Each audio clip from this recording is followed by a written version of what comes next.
Rearranged. And it's now 6:30. I'd like to call this meeting to order. Would all please stand adjourned. Pledge allegiance to the flag of the United States of America and to the republic for which it stands, one nation, under God, indivisible, with liberty and justice for all.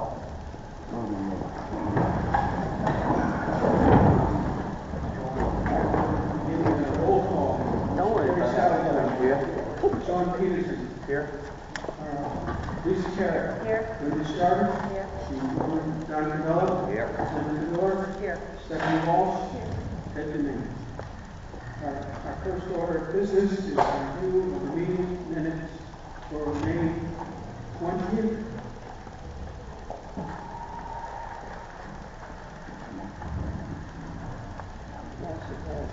Are there any corrections need to be made, or are there any additions?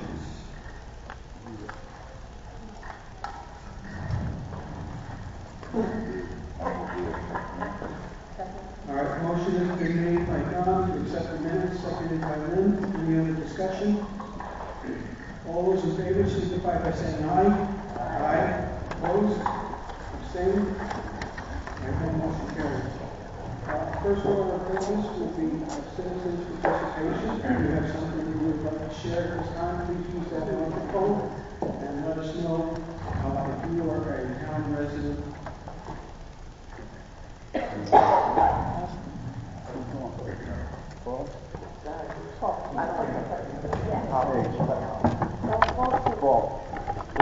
What do you want? Good evening, Mr. Chairman and members of the Board of Finance. I have no pleasure in being here tonight, but I have a history that I have to recite to you all. I was going through this budget again, and when the budget failed, and something got by me, and I want to bring it to your attention. There was somewhere along this budget process, $1.2 million was put into this budget by somebody. I don't know if the Board of Selectmen asked for an appropriation of $1.2 million out of the fund balance, or what happened. So my question to you, Mr. Chairman, is, did the Board of Selectmen request an appropriation of $1.2 million? No. It was part of the discussion on how to bring the levy down, and we utilized $1.2 million from an excess of the fund balance, because at that point the fund balance was at 26%. So the Board of Selectmen did not ask for the appropriation? They did not ask for the appropriation. They made a comment about the appropriation. Fair enough, sir. You realize the Board of Finance does not have the authority to appropriate money. You have authority to approve an appropriation. You have authority to reject appropriation. But only the Board of Selectmen and the Board of Education have the authority to request an appropriation. The Board of Finance has no authority to appropriate money. You have no way to raise taxes. You're not a taxing board, okay? So under our charter, under state statute, it's the Board of Selectmen or the Board of Education that have authority to appropriate money, whether it's out of the fund balance or whether it's a budget that's being made up and brought before you. I don't point that out to embarrass anybody, but I'm going to tell you, it's illegal. It's an illegal appropriation. It's not been approved by the way the steps of our charter approve it, to approve it. You have the right to approve it if it's requested, or you have the right to reject it. You have no authority statutorily to appropriate money. So you need to make a note of that. The other thing, what caught my attention, when I was reading that revenue side, and I saw that 1.2 million, I said, what the heck's that about? And then I see underneath it, another appropriation. And that added up to what the expense side, 546. So when you add these together, you're actually taking $2,267,000 out of the fund balance.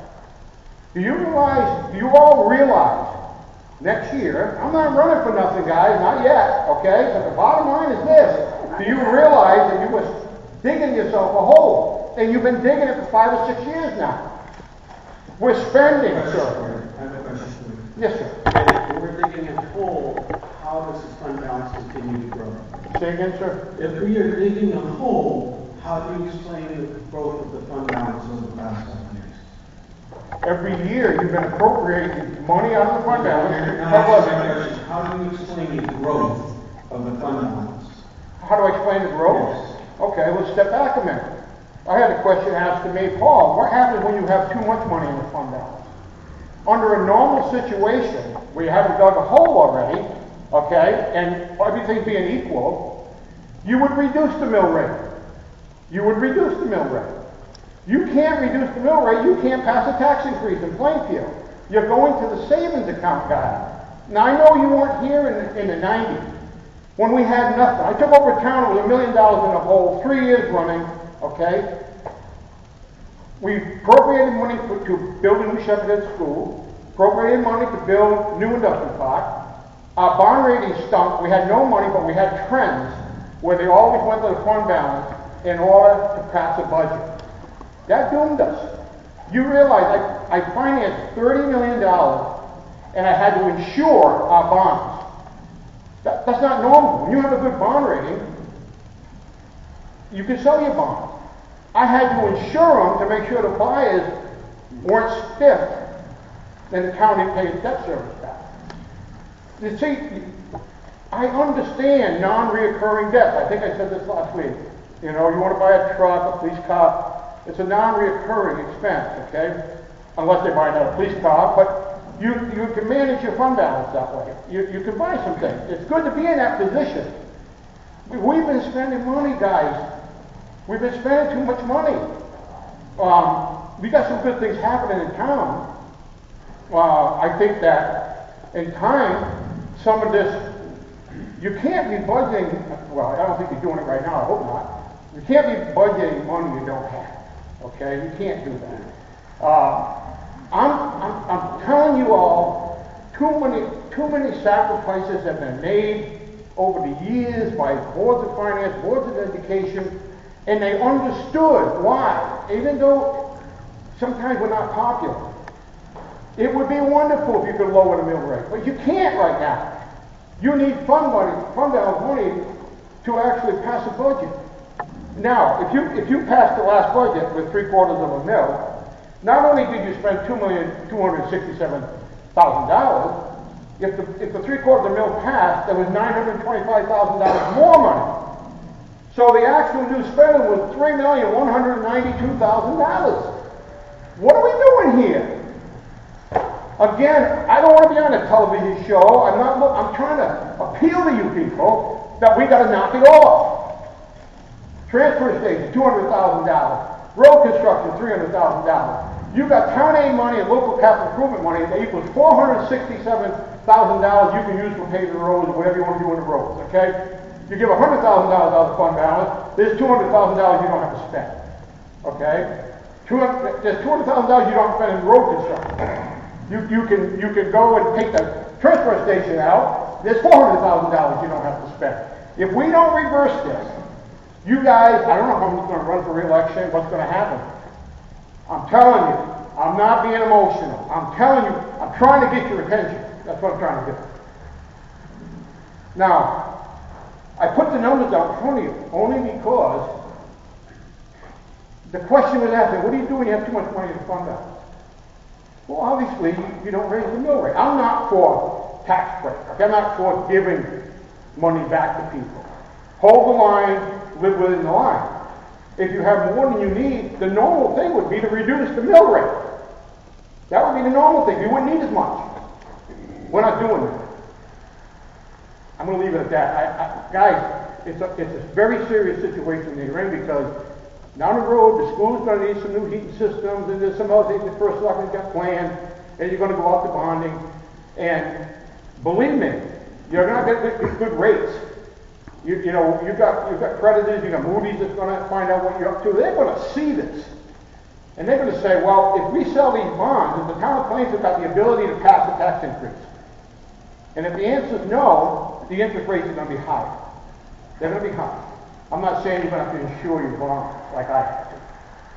I took over a mess with a bunch of good people, good board members, good people, work hard to put policy, procedure into place. I know you've got a tough job, but you've got to get good counsel here. Next year, I don't know what you're going to do, but I said enough, and wish you well. Good night.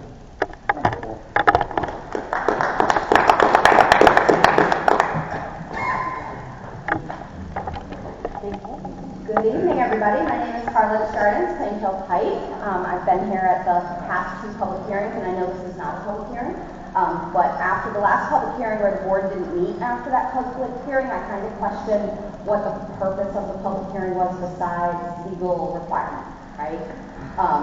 So I wonder if, cuts are going to be proposed tonight and then we go to public hearing, will there be a discussion after the next public hearing so that people know that you considered what they said at the public hearing? At the last 2 public hearings, I talked about what cuts I felt could be made. I think this is a bloated budget in some areas. I think it's important that we think about the wants and the needs, and just from the public reaction to the vote, they're looking for a 0 or as close to 0 as you can get it. When we look at what people vote for, they want to see care and concern out of their elected officials. So the past 2 public hearings, I have asked the Board of Selectmen to take a pay freeze, because as a public servant, they need to show that you have care and concern about the people. And if you are asking the people to pay taxes, it is unfair to give yourself a pay raise that covers your taxes.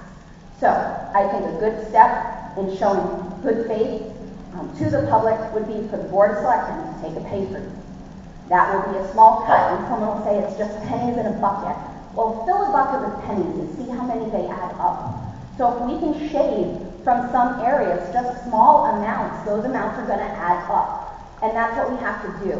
We have to look at this budget and say, instead of spending $10,000, could we spend $9,000? And just see areas that can be shaved down slightly to help the people. When I was looking at the Board of Education budget, there's $1.5 million in supplies. Now those supplies are not itemized, so I have no idea what they are.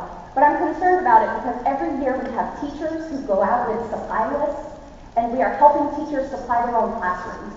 Then we have supply lists that go to parents, because the parents are required to supply for their children.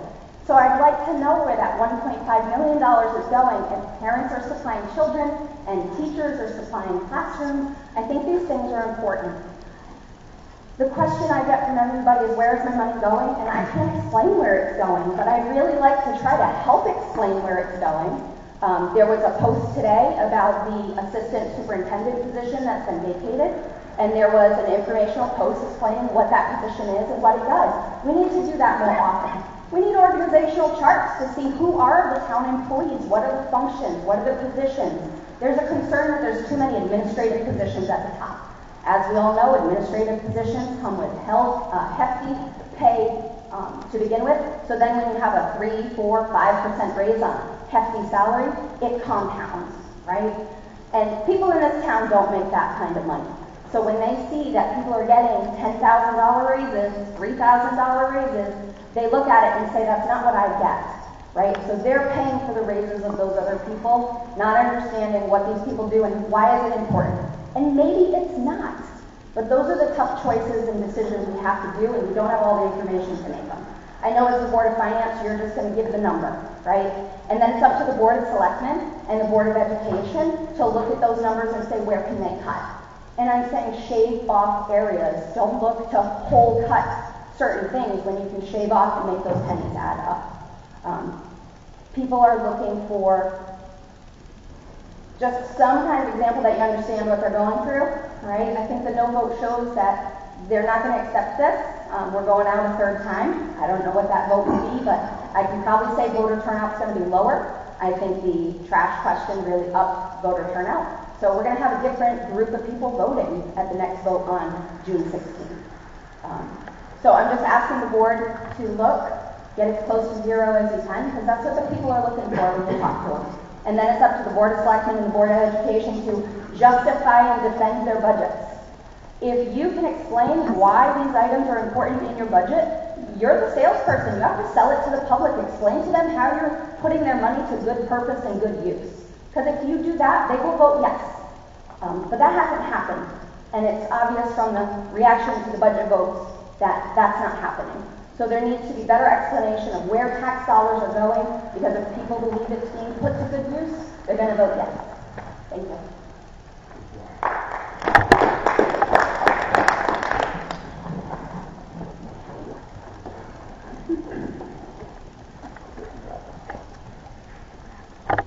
My name is Brad Harmon. I live in Boosep. I have 4 children in the education system of Plainfield.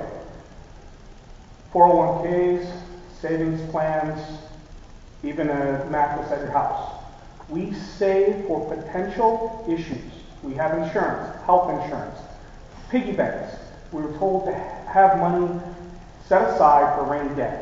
I own a business in Massachusetts. Every $1,000, $5 is taken out by the state for skill investment.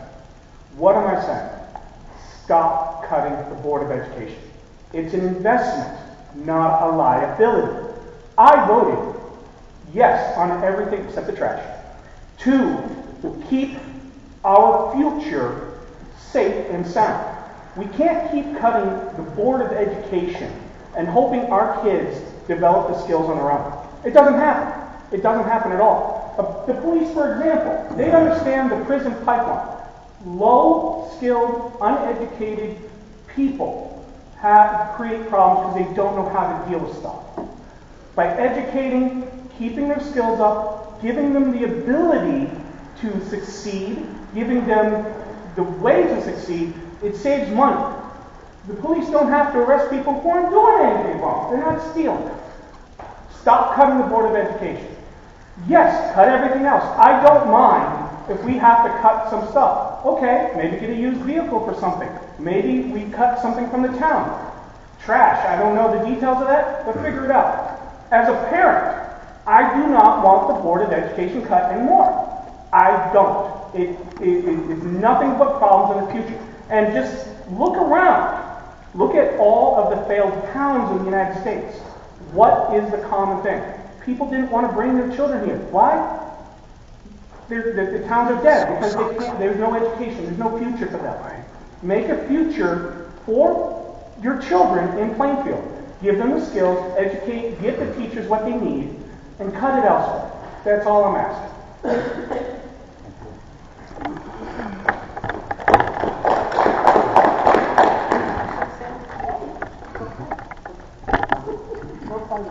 Oh, my turn. Because it's okay, I'm allowed to walk onto the line, right?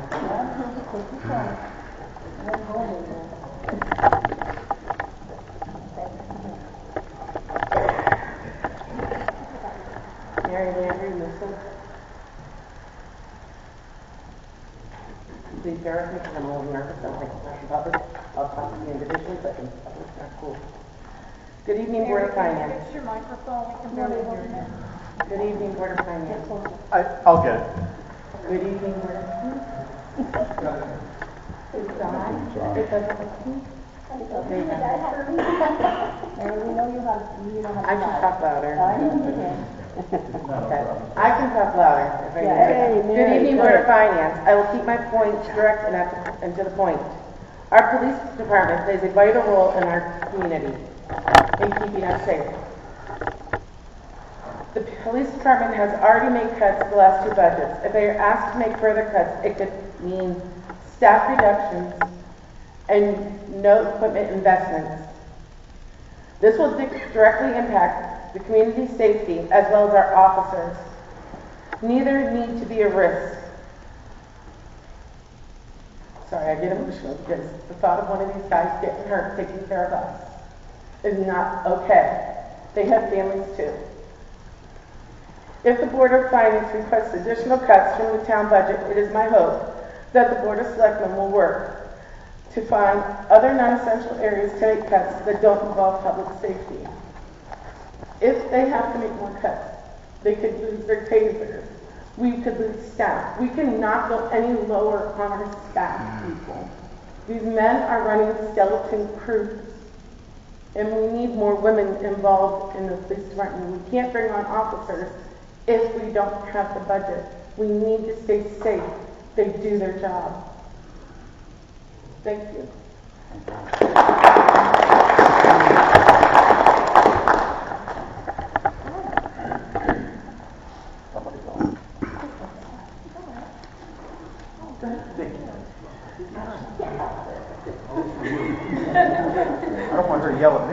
You can move it up. Or just lift the stand. Ryan Burrell, resident. First and foremost, to be transparent, and some of you may already know this, for people watching, listening, and some of those that are here, I am a Plainfield police officer, and my statement here tonight does not reflect the ideas or beliefs of the Plainfield Police Department, the town of Plainfield, or our collective bargaining union. Over the last several weeks, I have attended several meetings just like these, and listened to the statements made by residents regarding their concerns over the budget. I've always tried to keep an open mind, but it has become increasingly difficult to do when we now face a third round of cuts, which I expect will impact the police department greatly. I am asking for no additional cuts to the police department's budget. We have already lost too much. Any further cuts would result in greater risks of officer safety concerns and put more strain on our officers. As it was, we didn't have much fat to cut out. At this point, we are cutting our critical equipment and services. Some things that we've lost so far, the red dot sites. A police cruiser. We are down several cruisers at this point, and with the delivery of cruisers often taking several months to take place, it's putting more strain on the cruisers that we do have remaining, never mind the amount of time it takes for our fleet mechanic to actually build the cruisers from the ground up. Supervisor promotion. For those of you that are aware, or that are not aware, the Plainfield Police Department does not always have a supervisor on shift at any given time. This cut inherently creates a liability to our agency and leaves some of our younger officers on shift with no immediate supervisor for guidance. Police pension. We have been cut quite a bit of money from our pension line item. At this point, and this is actually a question, is it possible to push off even more of the pension contributions to future years in lieu of cutting other necessary line items? With such a healthy pension fund, could this be split up over the next 2 years rather than this year and next year, or however, we were planning on doing it? But we've already slashed enough, but might as well, if we can save a couple other things, maybe we could spread it out over 2 more years. I don't know, it's just a general question, but we can get to that after. With additional cuts impending, I'm concerned that more equipment, training, and services will be affected. For example, our tasers are on the brink of failure. Losing these tools will result in officer safety issues and limit the tools available to them when an officer needs them. I am fearful that there may be cuts to training. In the ever-changing world of law enforcement, our officers are mandated to complete trainings in a variety of different subject areas. Limiting the training to just mandated requirements will be setting our officers up for failure and not affording them the opportunity to excel and grow in their careers. As I previously stated several weeks ago, I hope that in the next round of cuts, we do not lose the school resource officer. In a shared cost initiative to re-implement this position, I am more than confident that this officer will create a positive, lifelong impact on our students. Like I've previously heard, the purpose of having this officer is not to discipline our children or students, but to be a resource, a mentor, a person to trust when our students need them. This will in turn create stronger relationships between our teachers, our students, and our police department. In closing, I want to see Plainfield do well. I want to see Plainfield flourish. I want to see our local businesses flourish. I want to see our students and student athletes flourish. I have young children who will be starting school the next couple of years, so I do have a personal interest in this town. At the end of the day, I believe that we all want Plainfield to do well, economically, academically, continue to produce athletes who may continue on to colleges near and far. While I have heard residents calling on our town to tighten up their budgets and eliminate any wasteful spending, I hope that we can somehow, some way, find the best solution to support our students and teachers while doing it in a fiscally responsible manner. We will owe it to them to pave a path to succeed and one day replace us all. Thank you.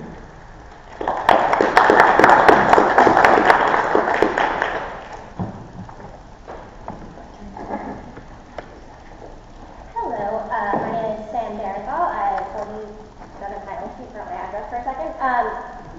Over the past, so this is my second budget season in Plainfield, and last year I did a lot of just like listening and learning and some outcries of whoa, but it wasn't what I had hoped it would be.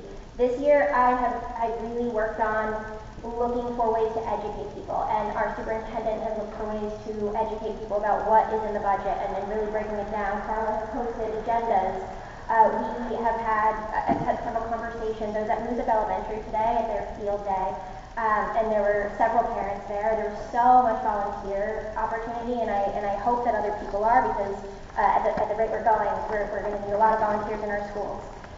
Is that we really do need to educate people what a referendum is. People didn't know what that was. They were like, oh, I saw a referendum, I didn't know what that was, and like they didn't even think to take the time to look up what it was.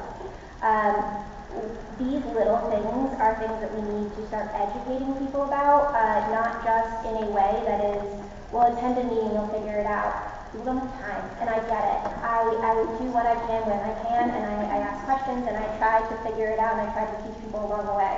So one thing that Mr. Sweet brought up was that we're digging ourselves in a hole because we're using our fund balance, and then you were kind enough, Dean, to talk about why is our fund balance growing every year if we're digging ourselves a hole. And I quickly looked up. This is a curiosity, and I think something that we can teach people. So I'm hoping that you can address this in whatever way. But I'm looking at like the audits for the past few years. And I'll go from I only went back to 2022, but it says that our fund balance didn't grow very, like a large amount in that time, but then the next year it grew by 1.3 million, and then the year after that, 1.9 million, and then most recently 1.5 million. And I'm wondering if we're taking from the fund balance, how does it grow? And if you could educate or just like explain how that happens in the financial sense for people to understand, because from like and this is where we want to get away from, right, is looking from like a household budget. If I'm able to put away 1.5 million, I shouldn't need it for the next year to offset the cost of an increase. And so I think that would be really great to address, and I'm also willing to help put together things. And I know it's not only the people I just named, there's several people out there who have been really looking at, I know Scott Charwood, he changed the format of how he tells people about voting to be very fact-based and also like very attention-grabbing. And I think there's just some type of way that we can get information out to people so that they understand what's happening, so that we have less of this misinformation going around. And so I'm hoping that you when you have time, you can explain that, as well as if there's anything that anyone can do to help with this education that you would all under the volunteer. Thank you.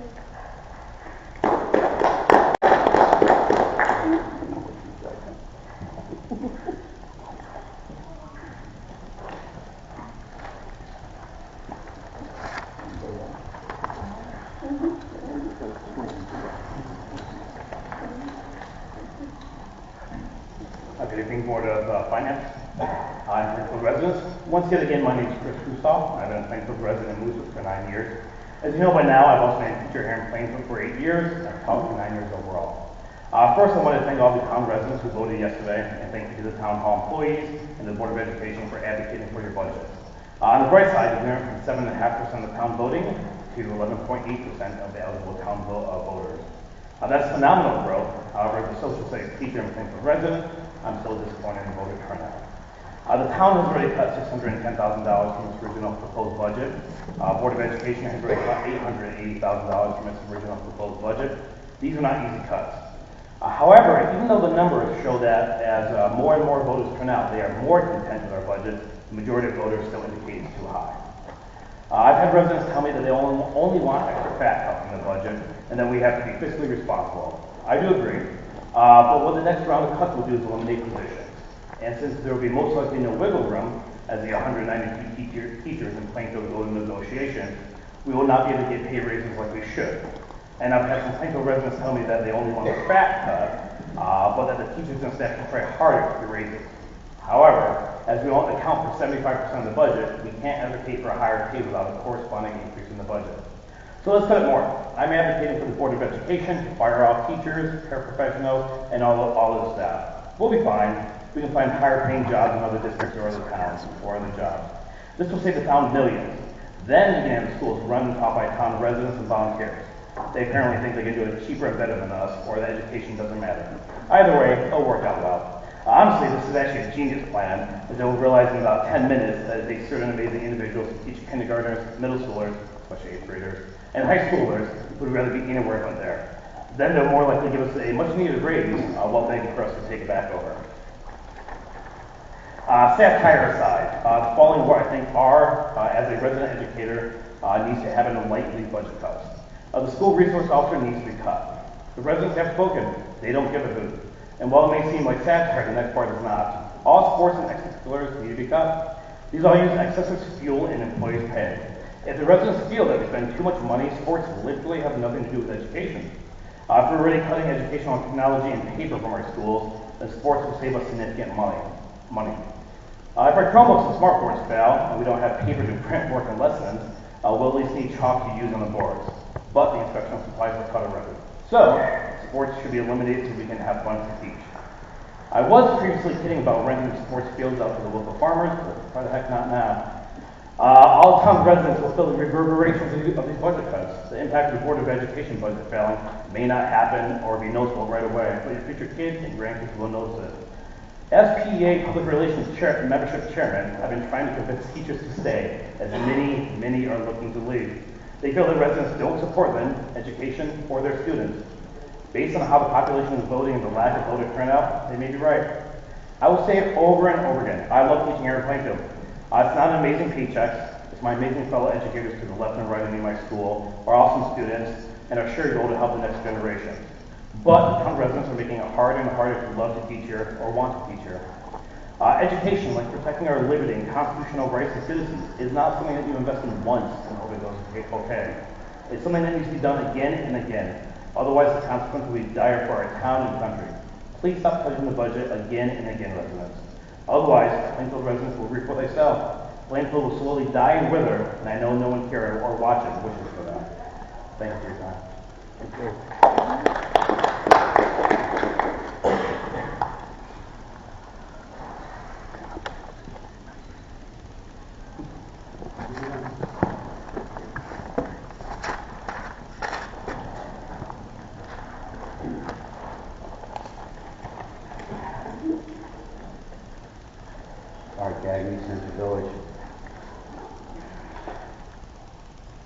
Last year I spoke before you.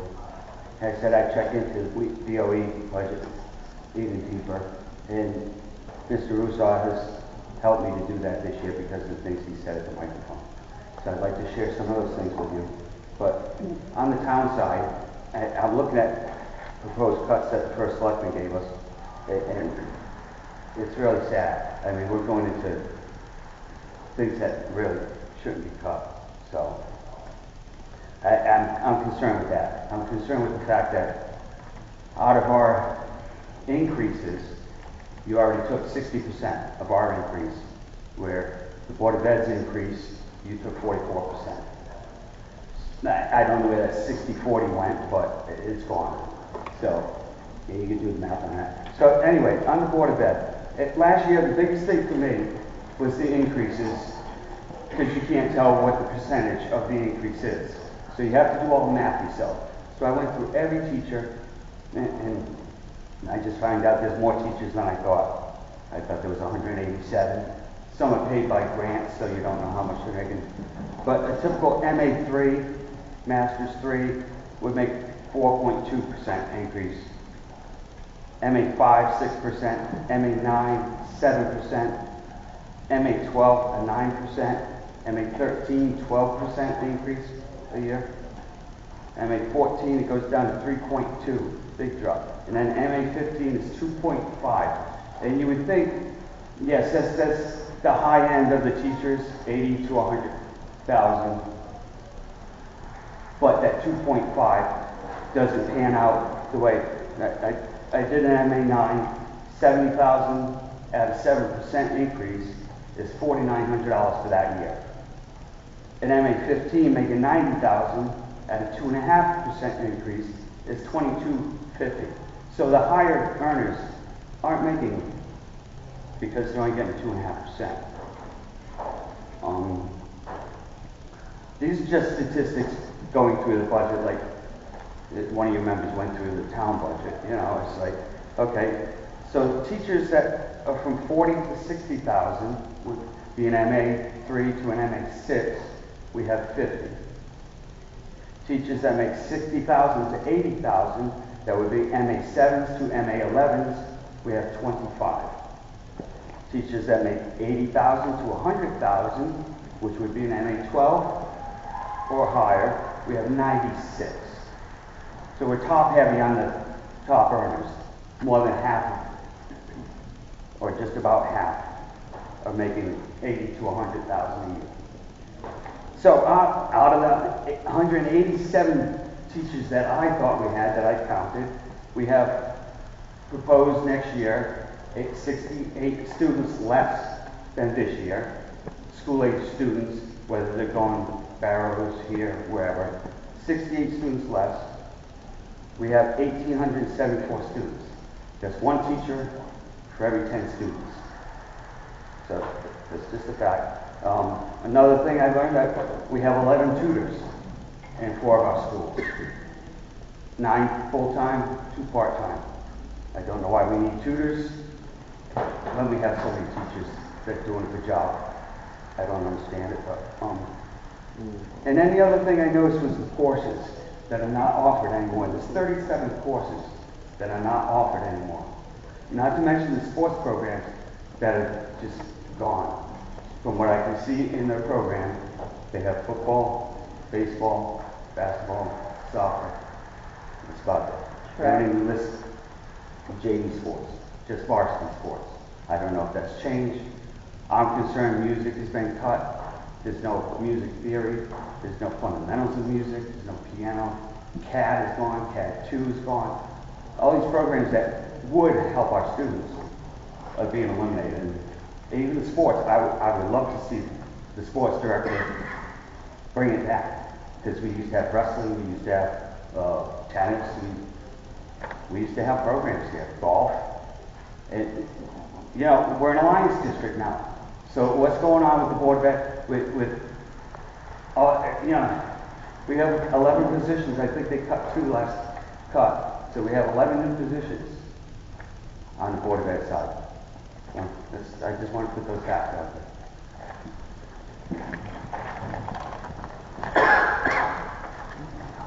Peggy Gordon, 324 Ponzo Road. I don't think a board of selectmen should be up here talking about the school budget. That's the school budget. We have three referendum questions every time we have a referendum on what should pass and what should fail. All right. I think we should be advocating. The board of selectmen should be advocating for their budget, not going on about what the school board should do. All right. The town still has a 7.49% increase, which comes to $997,000. It didn't pass by 154 votes. The school only has a 2.97 increase. Most people are getting a 3% increase nowadays for their pay, and they deserve it. Okay? That's a $133,000 increase. That didn't pass by 39 votes. Right? The capital, well, we can't pass a capital improvement fund balance. We got problems. Okay? That lost by 139 votes. All right, we really got to think of what we're doing here. Board of Selectmen needs to be advocating for the board, for the town, and the school board needs to be advocating for the own.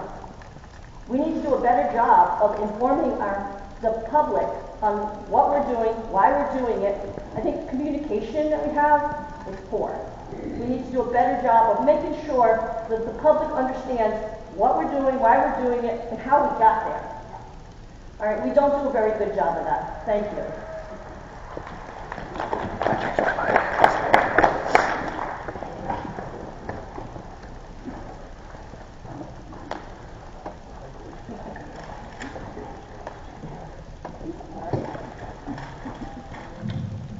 Good evening. So we are running out of time on this fiscal year, and that starts to become a pretty big issue because then we start going into the next fiscal year and we still haven't rectified the mill rate situation, and we're going to have to start worrying about revenues again. Not that that's going to be a concern far from our minds going forward, but combined with the use of the fund balance towards operational funds, into next year, we already have a massive issue of having to figure out next year's budget that we're, unfortunately, by using fund balance dollars, sort of making our own bed in that situation. There's a myriad of reasons as to why the fund balance could get to the reserve levels it was at. It's not always simply over-taxation. Sometimes we do have good years in the market and we earn those returns and those end up going to the general fund. But in the spirit of priority, we'll look at things one step at a time. And I think the focus right now clearly is going to be what is the mill rate that will pass. And I think in the spirit of honesty, whenever we're looking at what the nominal increases in the respective budget proposals are, it's important that we throw both the percentage and the nominal full dollar value out there. I think the voters are well aware of the size difference between the two budgets, and I think that's why a lot of very well-meaning people still put the Board of Ed budget right in the crosshairs when talking about potential decreases. They're not doing so out of disdain for the school service all the time. I can't speak to all their experiences, but they're certainly looking at it from a pure dollars and cents perspective, and they do see the size of the budget for the services offered. But, like I said, the main point here, the mill rate movement that will pass.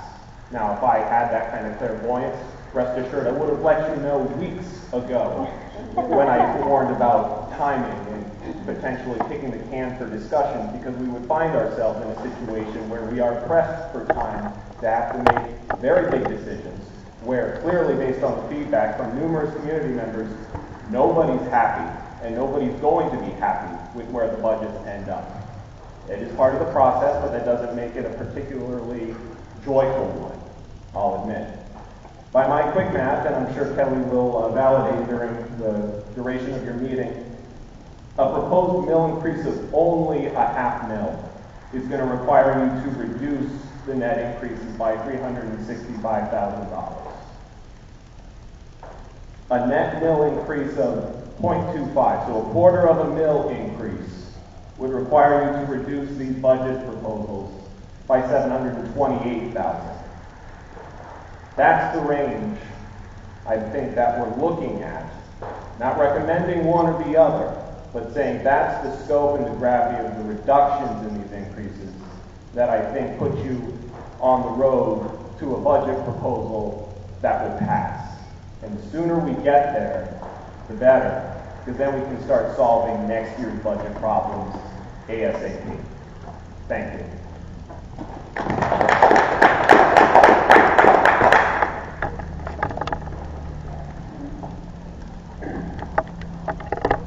Anyone else? If I may, Mr. Chair, just listening to the other speakers, I think it is important to point out that proportionally, the Board of Education's increase is significantly smaller than the town's increase. So as you discuss cuts tonight, I would just suggest that you keep that in mind. Also, the vote margins, where there are more people willing to get closer to pass on the education side than the town side. So if you could keep those things in mind. Thank you.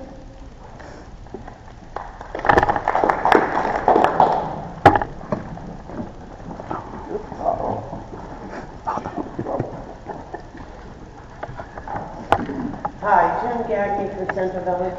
I just want to remind the board that according to the charter, Section 5.3, duties and responsibilities of the Board of Selectmen. The Board of Selectmen shall direct and supervise the affairs of the town and be responsible for coordinating the activities of the officers, boards, commissions, and other agencies of the town. So yes, Art Gagne, as a selectman, does have a right to look into the Board of Ed, and which he has done for many weeks now, reading the curriculum and understanding what is going into the Board of Ed. So I just wanted to point out that he has every right to do that according to the charter. Thank you.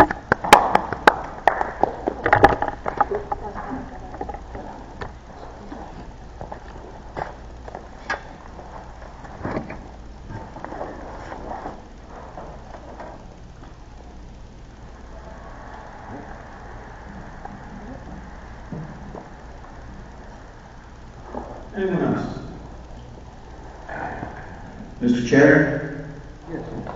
If you don't mind, if I don't have to go down and back up, I can speak in here. possible? If I can speak from here, if that's possible. Yeah, you were just muffled. Okay. Captain Cunningham, I'm trying to work together with all parties. Today we had a department head meeting talking about what cuts are possible. And I think it sounds similar to what the Board of Education is going through, where you get to the point where you're trying to take pennies here and pennies there. So it's not easy for either board. And I know it's not easy for the Board of Finance because they have to come up with an idea of what they think will pass and give that number to both of our boards. We were really pinching pennies and doing that throughout the day. I didn't come up with much. I want to thank all of our boards and commissions, all of our departments for coming up with these numbers. We just barely came up over $100,000. I'd also like to recommend that tonight I would also offer up $200,000 of cuts right off the bat from the fund balance area to save us in the future when we go back to looking at what we can make cuts for. That's definitely one thing I would like to do. I do want to mention something that this is a process we've gone through many years. Right now we're looking at the Board of Selectmen to put together a budget, which is right now a 3% increase, and then the Board of Education 2.97. To make those cuts, you still have to come with a number, and the number has to be something that comes from the Board of Finance to put to the public. I do want to point out something that I'm going to offer as a possible resolution. We have been for years working on selling the iPark lot sales as a line item for your revenue we've had for many years. We've concluded with all of those sales. What I would like to do is offer something else as an opportunity to put a revenue line in there. We have recently talked about selling the ECC building, and we have gotten a solid offer for the purchase and sale.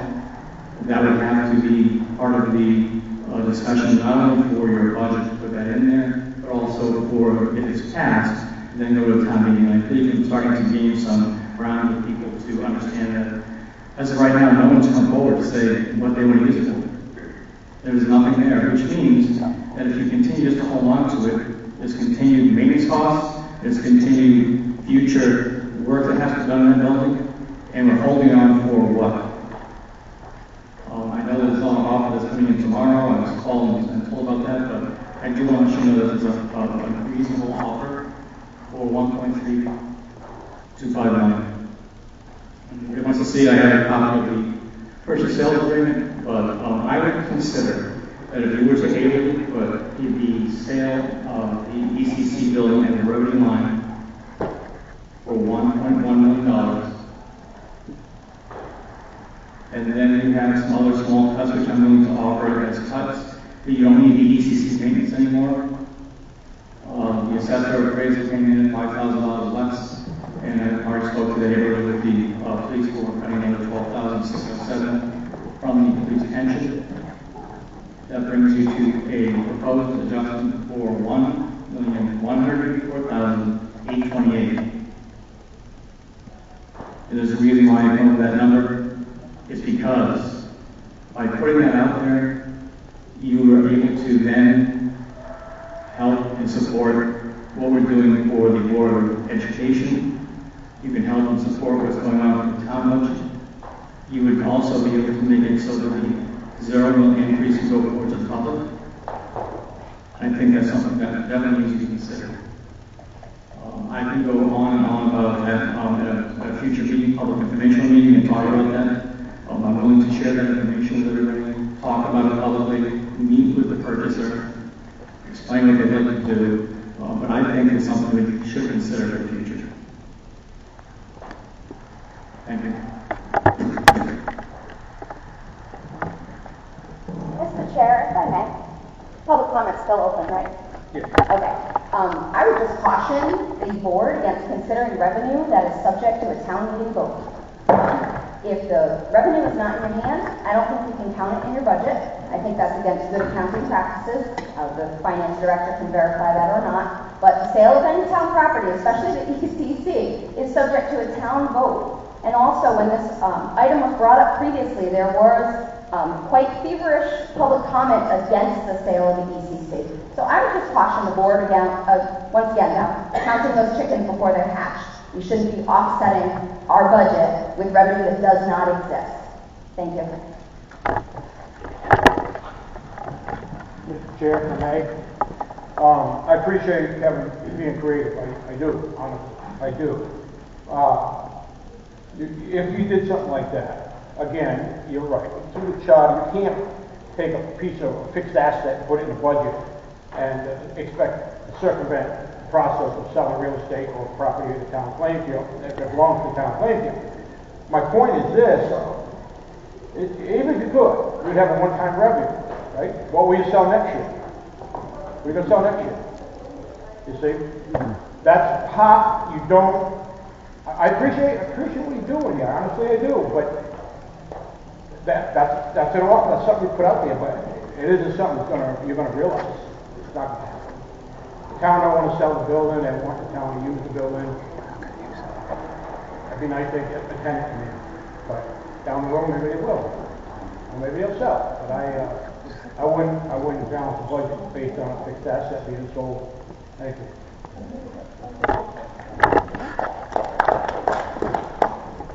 Mr. Chair, I appreciate that call because it was something I forgot to mention. Allow me to add on to that. Worry about the concern of getting revenue to cover that loss for the next year. And just what I don't mention this in a number of minutes, but basically you have a Amazon building which is coming on in addition to the town of Plainfield for taxes, in addition to the $440,000 which is being paid right now. We believe that to be anywhere between $600,000 to $800,000 for the addition, especially if you get the vehicles. The second thing we have in line coming on, and that would be another $1.6 million as estimated by our tax assessor. Both of those will come on in the 26-27 budget year, so you have that all set right there. Mr. Chair, I'd like to respond. Again, I'm not going to comment to that. What I want to comment to is it's time to look at the fund balance and cut some of this spending that's being appropriated here or being requested to be appropriated. We got to stop it. Okay? We got to stop it. And there's places you can stop it. And I'm not, whatever the first selectman says, fine. But I'm telling you, you need to go to that fund balance, stop it tonight as a board, and let's stop this process of backing back and depending on fund balance. Thank you.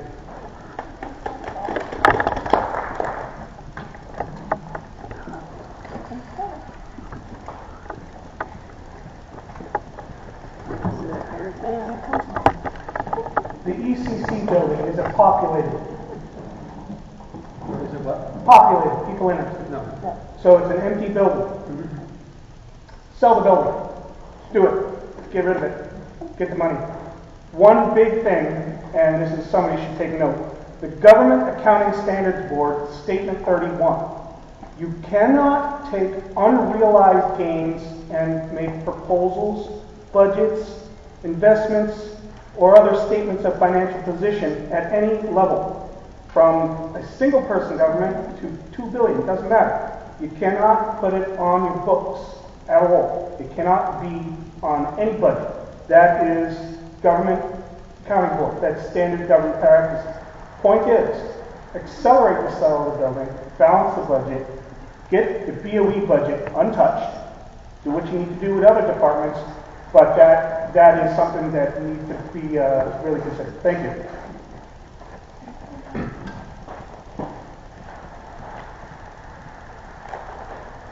Matt Redan from ZIP. I'll direct my question to the chair. Just a question in regards to new information from the first selectman. Is this being stated for us to believe that there's a material offer of $1.1 million on pending real estate? I can see a document, I'm just not. I have a copy of a, if you don't mind, Mr. Chair. Please. We have a purchase and sales agreement right here. I'll talk to you later. Thank you.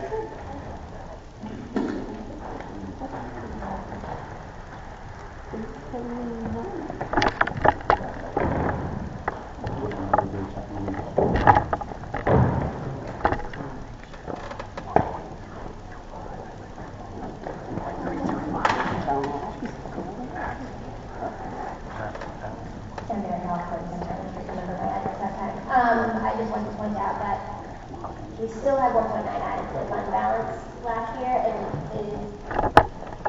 I know it's more complicated than that, but we also had other revenue that was in our budget last year that never materialized because it needed to go to a town vote, or it needed to get passed through some permitting processes, and it was like 300,000 or something like that, so I don't want history to repeat itself, but I do agree, we've talked about this, I don't agree that I agree that the ECC should be sold, but we're not using it, and there's other things, but we also need to educate people as to why. And there needs to be some information about why we need to do that. So whatever you do, that's great for you, but we don't have an electric billboard, we didn't sell a cell phone tower, we need to just make sure that is there, we're risking a lot by putting in revenue that we don't know. And we're pleading up to a town of people who have a high of 11% voting, and that was only because we got them riled up with an internal trash plan.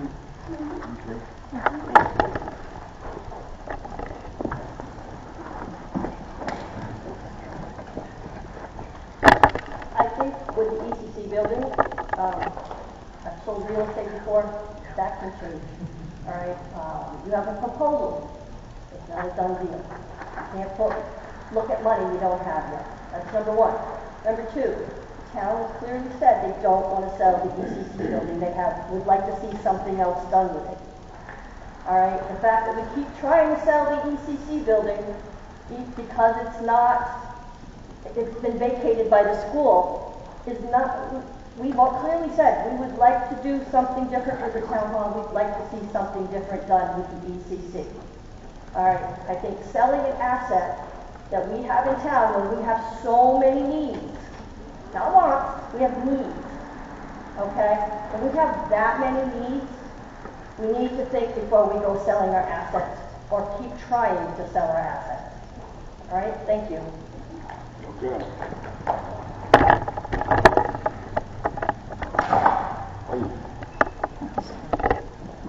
Anyone else?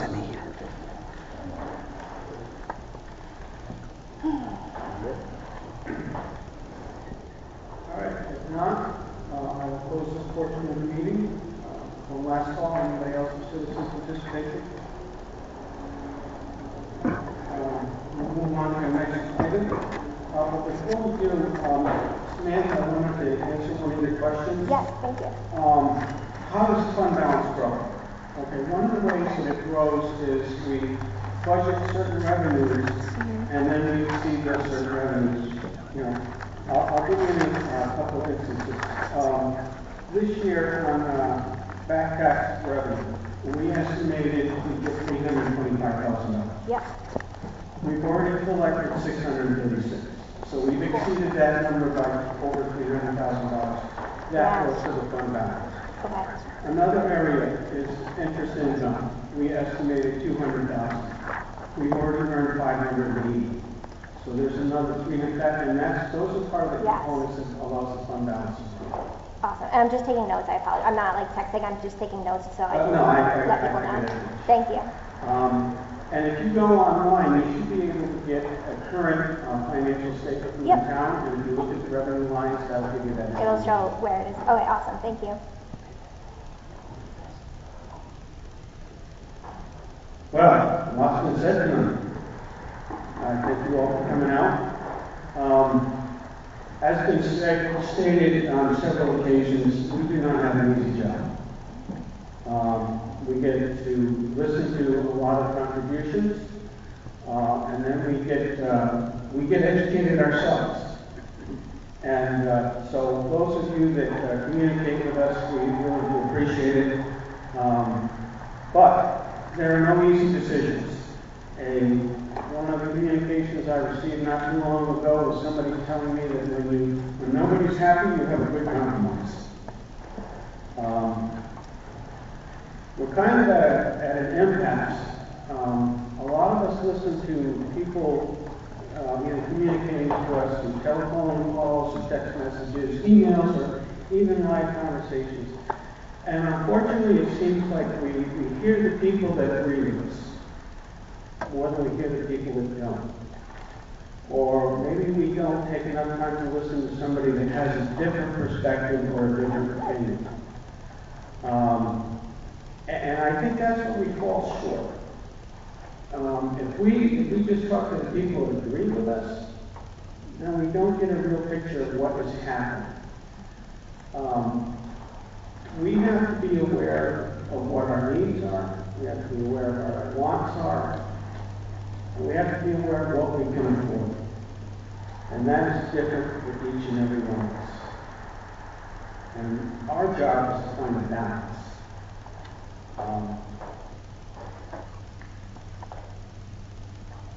We've held to our numbers already.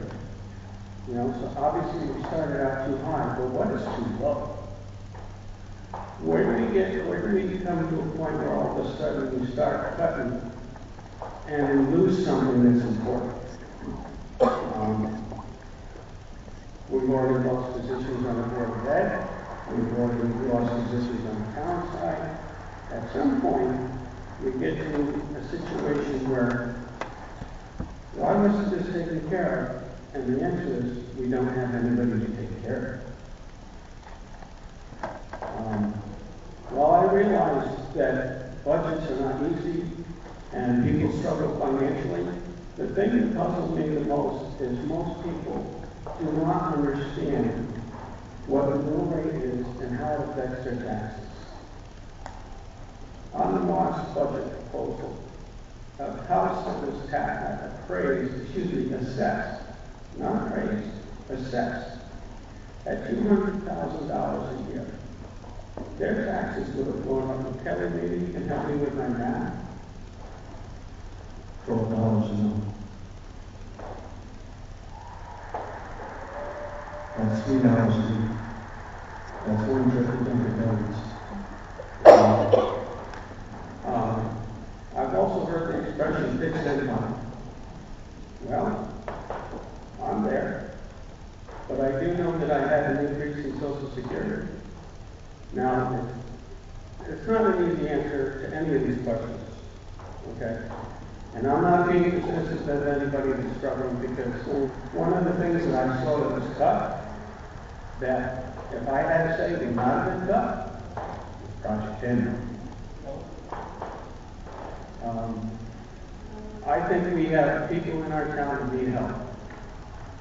And it's up to us that don't need quite so much help to be willing to help those that do. So how do we do that? We find common ground. Some of the best conversations I've had over the last couple of weeks are the people that you might think are diametrically opposed to me on the political spectrum. But I find that if we have an open conversation, we can find common ground and work from there. Mr. Reagan is absolutely right. We are running out of time, and we need to find a budget that can pass. The interesting thing is, he came with a number that I had in my head tonight, and that if we get to a 0.5 mill rate increase, or even a little less than that, 0.49, we have a good chance of passing it. But we will only pass it if we educate the public. And that has been repeated throughout this whole process. What is it going to cost me? What am I going to get? You know what? We can't afford to lose any more police officers. I had an individual tell me not too long ago, I can defend myself, I don't need the police department. My response was, what about the other 98% of the people in the town? I've never had to call the police department to my house straightforward. But I like knowing that I could if I needed. My kids are out of the school system, but I like the education they've got. I like the experiences they've got, whether it was in drama or music or some of these other things that they have to do. We keep cutting, you know, we're gonna, and I'm speaking for myself, but if we keep cutting, we're gonna have some serious problems. We're not gonna lose people. We're not gonna be as attractive as a town for new businesses to come in. So I will put this out there that I think that we should look to cut an additional $375,000. That will bring us to a 0.49 mill rate increase, which brings our mill rate to 21.39. Kelly, you correct, just double check my math. But it's up to, and if we decide to go with this, it's up to us in this room, everybody in this room, to get out and talk to people about the budget, what they did, how it works. And if we don't pass it, what we lose. Mrs. Griffin, how many positions are at risk right now? I mean, you've got some already.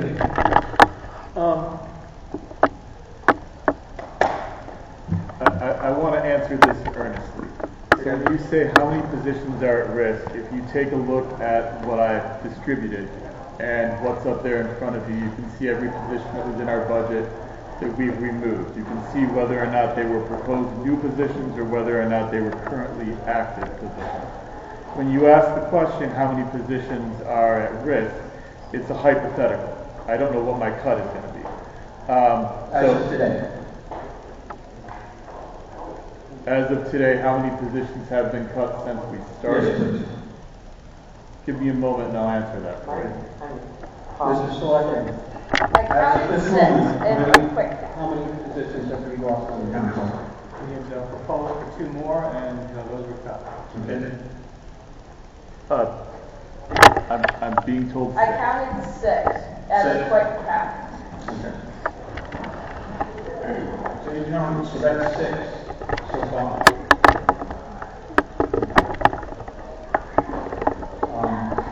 A lot was said tonight, obviously because I've got 3 pages of notes, but that's good. I appreciate the contributions and enthusiasm. I appreciate the passion. I appreciate those of you that, all of you that spoke, and especially those of you that had researched your information. Mary, you had a question? No, she didn't give you the full count because they. So I included in that count of 6 the 2 additional. You said you didn't. No, I said I did. I included in that count the 2 additional security guards that we would have been hired. Okay. So. Security guards. Yes. Safety. All right. Those are my thoughts. I'm never going to be the smartest guy in the room. I just try to be the most open-minded, try to listen, and try to treat everybody with the respect that they deserve. But we have a decision to make. So at this point, I will entertain any comments from the remaining members of the board. Are those 6 or 7? It's 7. 7. How many of those are currently employed here now that will be reduced, or that are just asked for additional staff? When we make our cuts, I start with so that we're not paying unemployment either positions that are retiring or positions that are proposed. So when we take a look at those 7 positions that we have there, we've had 2 guards retire this year, or 2 guards leave this year. We have, as I noted in the last budget, about 6 people retiring. So to ask your question, we have 1 person on this list currently in a job who's losing a job. So we're currently running with 7. We're currently running short of those 7 people anyways.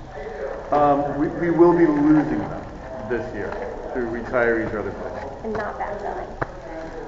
So they're not being replaced. Correct. But there are people filling these roles currently. Not the additional security guards, no.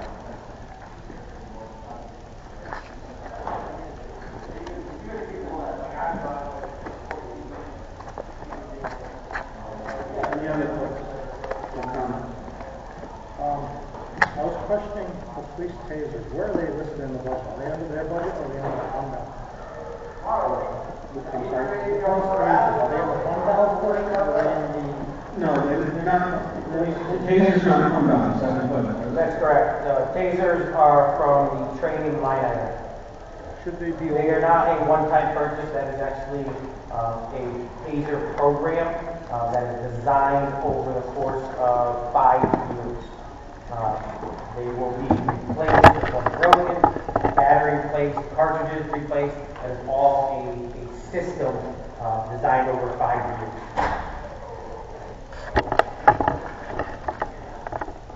And how many SUVs are we currently getting? This year I'm looking at it says 2. Is it 2 or 1? So Another fund balance. the first selectman just initiated earlier, stated earlier, that he's decreasing that by 1. So it was 2 in there. You'll see. So what 50. failed was 2. What's that? What failed Monday was for 2. Correct.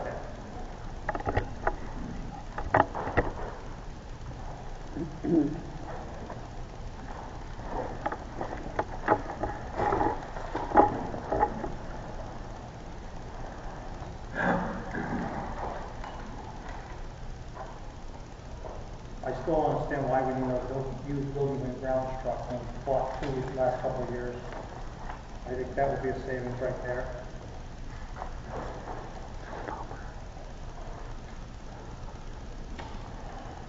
I also have concern about what Mr. Sweet had mentioned about whether we are the right body to appropriate money to the fund balance when it hasn't been requested by the board of selectmen. So have we done something wrong in our process? Do we need to stop and correct that before we can even approach this or push things forward? This is crazy.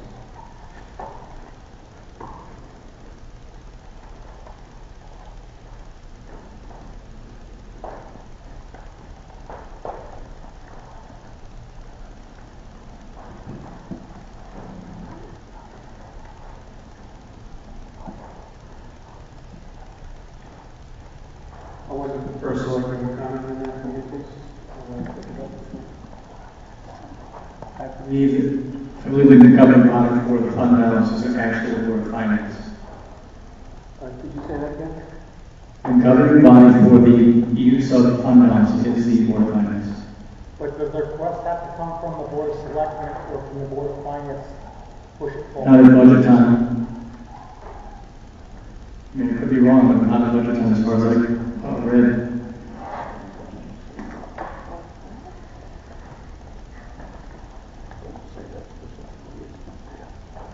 I just don't want to get ourselves in legal trouble. No, that's a great question.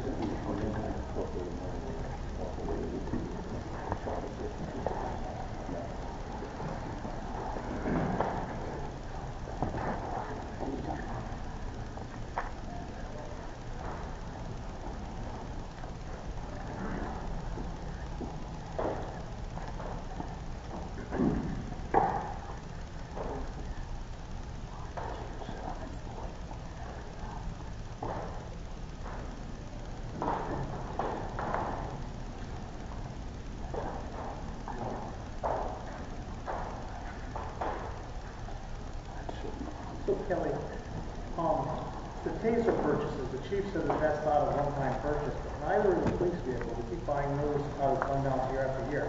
Why can't the tasers come out of fund balance? Shouldn't buy the police cars in year after fund balance. Correct. The same thing. Right. Anything that's repetitive year after year, that's an operating cost, it's not fund balance cost.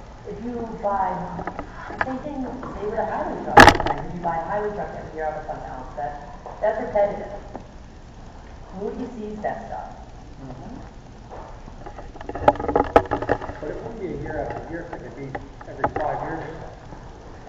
And then any replacements or repairs. That's beneficial, that would be beneficial if it's, a term, yes. Not repetitive every year, no.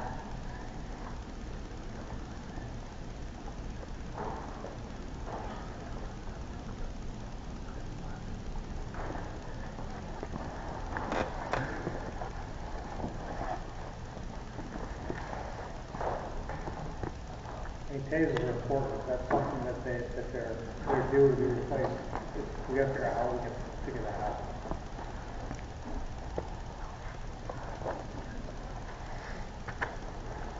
I don't know if that's not replacing all of them at once and doing staggered, rotate them in every couple of years, different months.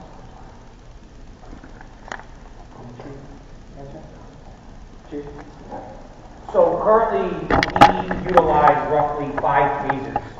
They are probably dated from 2012-ish, and they get cycled through. So each officer is not assigned to a taser. They actually have to rotate it through shifts. This does the same thing. However, it keeps our software up to date with the current tasers. Tasers, you think it's just these 2 arrows that come out. There's so much inside computer-based that needs to be updated, needs to be programmed. We download, in the event we use it, we download the data. It tells the officer how long he pressed the trigger for, how long or how many times he used the taser. There's so much information as it pertains to it. This right here is similar to the body cameras and the dashboard cameras. The 5-year program for replacement, and then in 5 years we're going to repeat the cycle. This is, to be honest, something that should have been done a lot sooner. But again, when it comes to cuts, we got to figure out what we're going to do with cuts. And I understand that. Do I start cutting bodies before I cut tasers? So where do you draw the line? So this is a program, but it's only given roughly, just off the top of my head, maybe 5, maybe up to 6, with a spare. So if one's down, automatically we send it out, we replace it. It also covers our cartridges. So we use them as well as training cartridges. Hopefully that kind of clarifies it a little bit.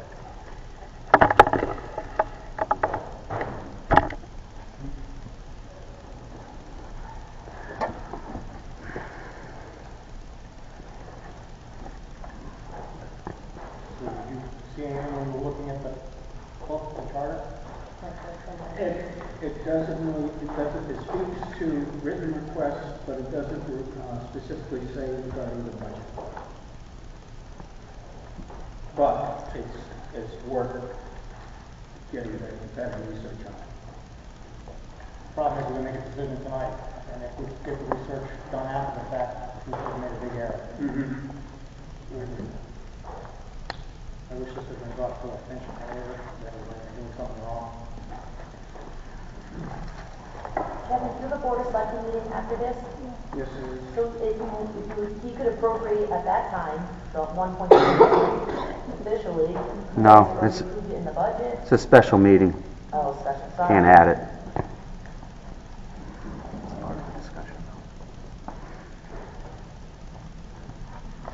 That was my fault. Go ahead. That, the Board of Ed and the selectmen, I can't. Speak of that. Why can't they just make the request? I think that would be the. Because we're here tonight to push a number forward to them, and we really should be pushing a number forward so that if they've got to go back and do it, to ask for that, it's backwards. I'm afraid we're going to cause trouble. Mr. Chairman, I'm just having a hard time hearing anybody at that end without using a microphone. So if you wouldn't mind, would you repeat the concern? I'm concerned that if we don't do this process properly, it's going to come back to bite us in the end. We have to make it over tonight, but then I've also now learned that we might have a problem if we do the appropriate money from the fund balance, so we have to review to make the request to use that money. So now what's the procedure for this? Do we consider continue going forward and actually do it afterwards, and how does that look if there's a problem when someone makes a complaint? If you don't mind, I answer that. Tonight's special meeting talks about any adjustments we have to make for the budget. That would include making requests to the Board of Finance. If you have another meeting between now and Monday, a real quick one, or one day early, you can actually approve that. That takes care of all your concern.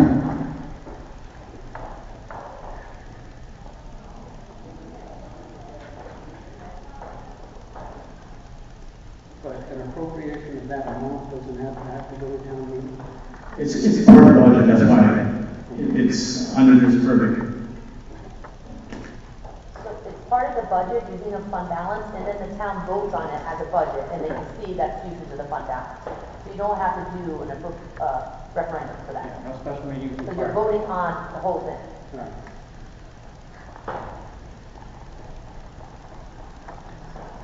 So if I understand this correctly, if you have a special meeting tonight after this meeting. Correct. At that point, your discussion is based on the budget, and that is a component of the budget. Correct. And you would seek an appropriation approval from the Board of Selectmen. Correct. Which would then require a special meeting from the Board of Finance to approve that. Okay.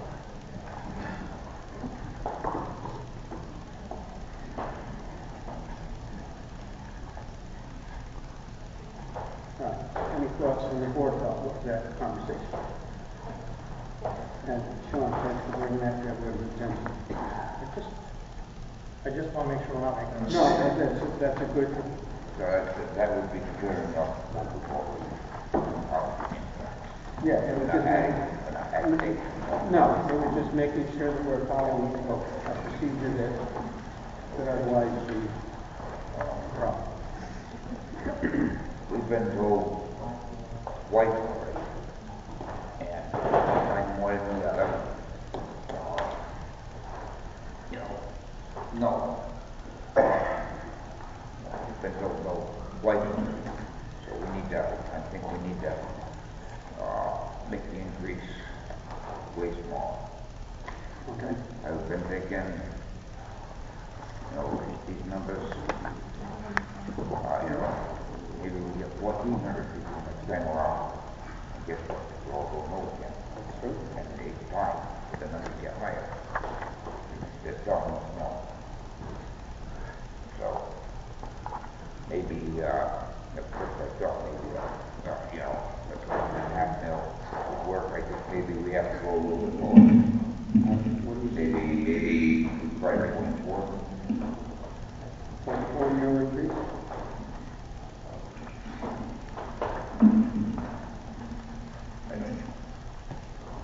All right, are you putting that in the form of a motion? What's that dollar amount wise? Yeah, and Kelly, are you on that? Yep, she's working it now.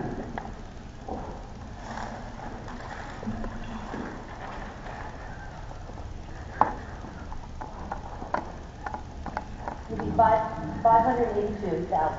582? Yep.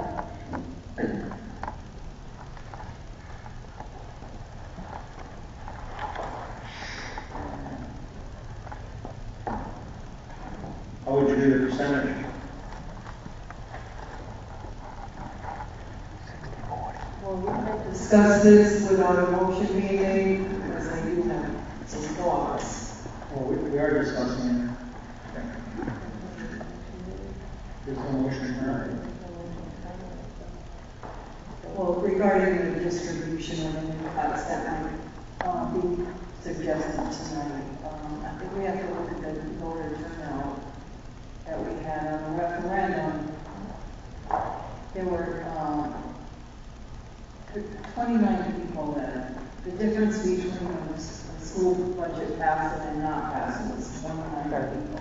Because you needed one. Which is actually, a swing of 15 votes. 15 people going the other way would have passed the Board of Ed budget.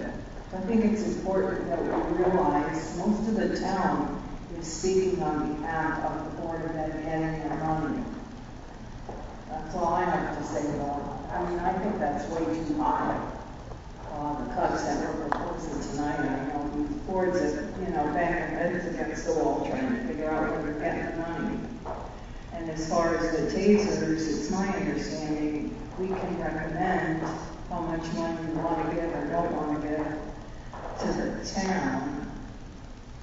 And the town has to decide, I believe, how much they're giving to the police department. And then we can't tell anybody how to spend the money anyway. I mean, they have a responsibility to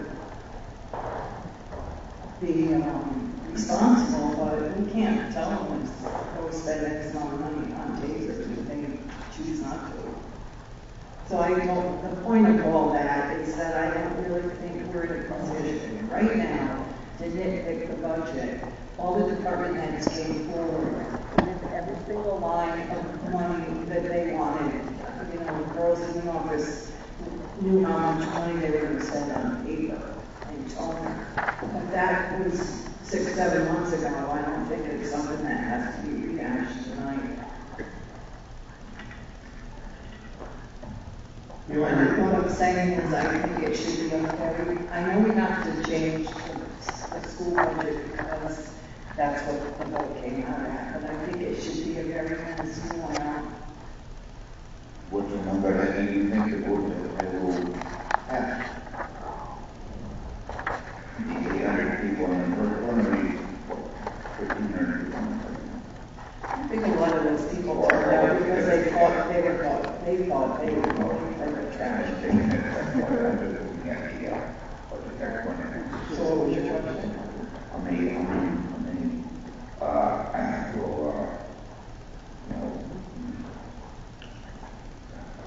let's say, 800 people there, the numbers went up again, no, second time around.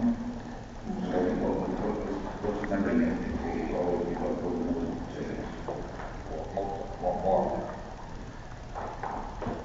I think you're asking a question that you can't really give me an answer because more people voted yes also.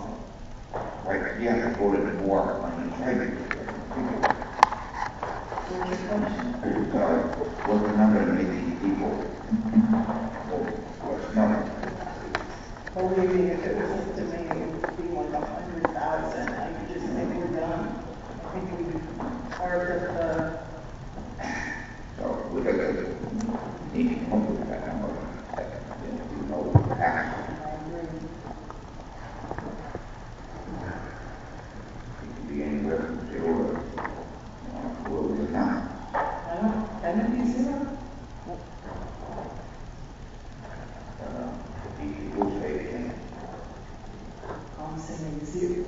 What's your I'm not going to do it. My interpretation of 0 is no cuts. Your interpretation of 0 is no increase on that. No increase. We're talking about 0.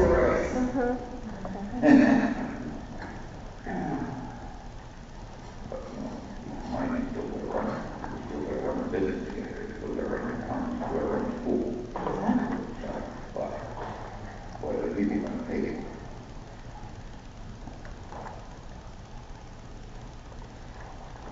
My frustration,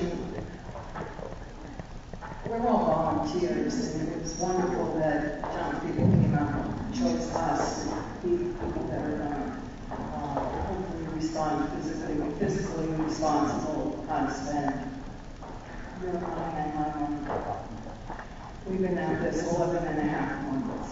What's frustrating to me, I'm certainly not addressing anybody in this room because you are the people that are actively involved. But I belong on the Board of Finance. I live in a condo building. I get feedback whether I want it or not. Doesn't matter. I'm going to have 2 armloads of groceries, and if they have an opinion, I have to stand there and listen to it. So I hear things in the town. Oh, we need to sharpen a pencil. Oh, the Board of Ed is top heavy. The town's top heavy. What are they doing with the pool? The situation is that they didn't invest 11.5 months asking all these questions this time and around. We did. We've sat and watched the Board of Ed make horrific decisions, watched the Board of Selectmen make hard decisions on where our money's going. My question to people that stop me is, what are you paying in taxes now? It's amazing how many people in this town, they don't know what they're paying in taxes. And then the next question is well, if the mill rate went up according to the referendum, how much would your taxes go up? People don't know the answer to that either. So when I'm sitting up here and I feel like we're taking out the knife and let's cut some more money, people don't know why we're doing it.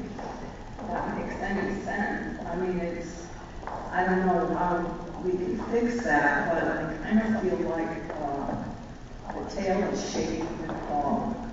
We're You know, we're the trusted servants. You guys don't like what the decisions we make, well then, you know, there's an election coming actually in November. And I'm not trying to sound flippant about that, but, Don said you have to have a meeting of the minds, but, somebody said it tonight, we're gonna end up with one town, a bunch of uneducated kids, and a skeleton police force, and I don't really think that that's what anybody wants.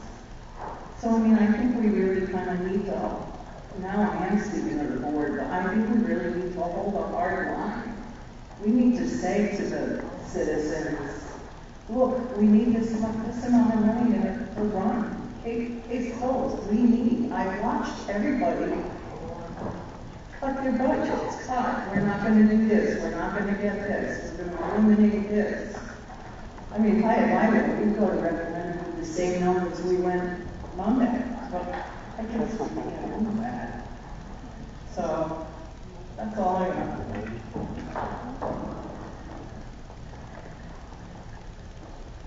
We went from about we went from about 7% turnout to 11% turnout between the two referendums.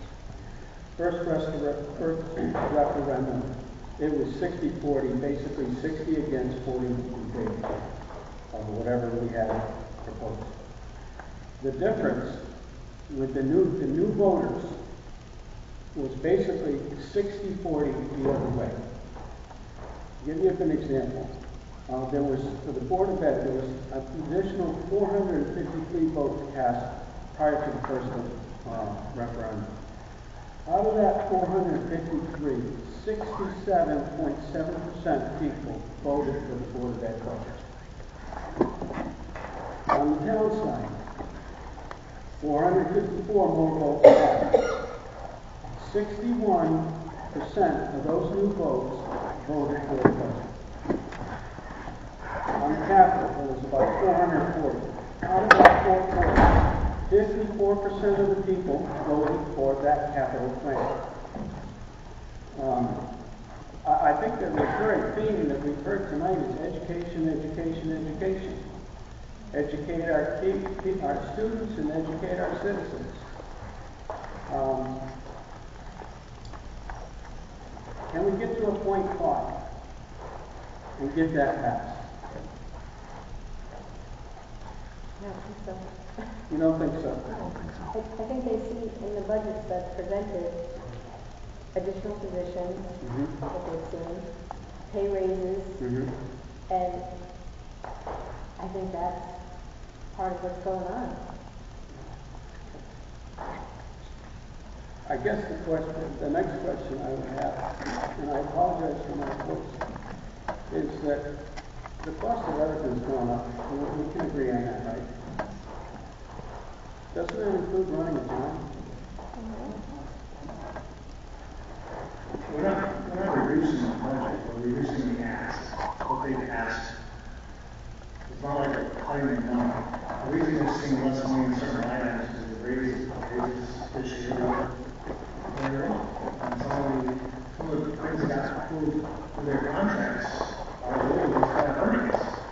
Because that was a big increase, and that's where we're losing it.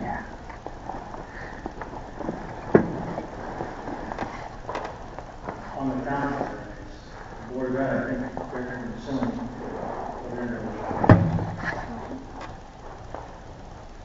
So the question becomes, where do we go?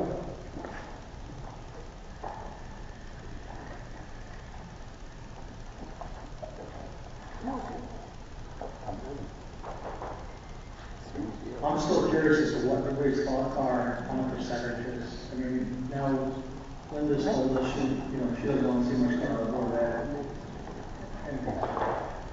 I can kind of agree with that.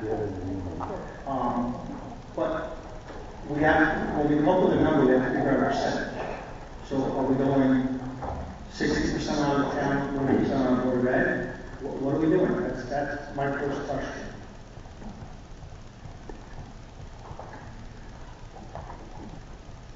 Well, my opinion on that is that's what we've done so far. No, we did it reversed. Oh, I see what you're saying.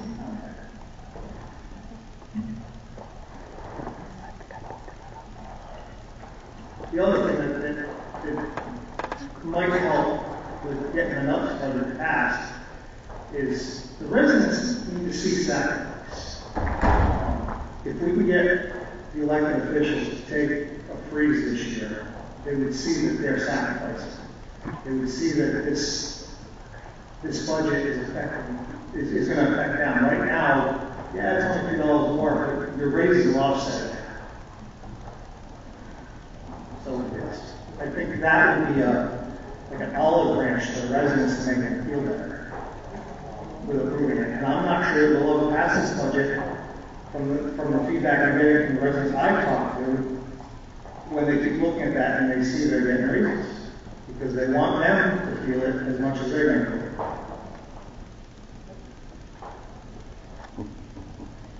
But unfortunately, we don't have the ability as a board to say, this is what you got to cut, which is really kind of tying our hands. All we got to do is come up with a number and hope that they cut what we want to cut, or where we think it should cut. I mean, the fund balance usage also, that's been failing pretty significant as far as the capital expenses. So maybe we need to cut trim, maybe some of that has to go away.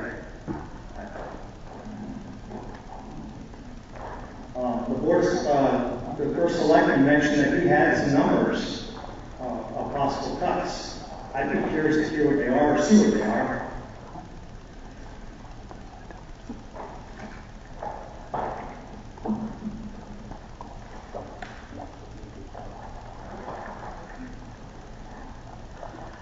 I believe it was mentioned on the town side, there was like 200,000 to cut off the fund balance, and another additional 100,000 to be cut out of our upwards. Is that correct?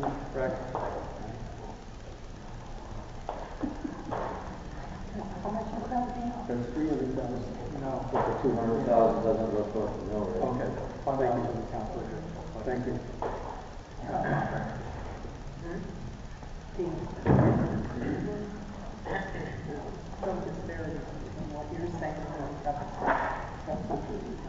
Can you repeat that, please, Kevin?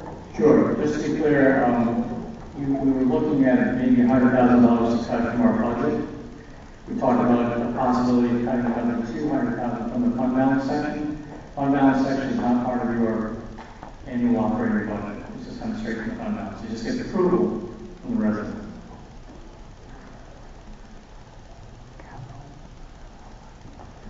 I know I've heard a lot of complaints about loose up sidewalks, which Moose is nowhere apart from any of the sidewalks.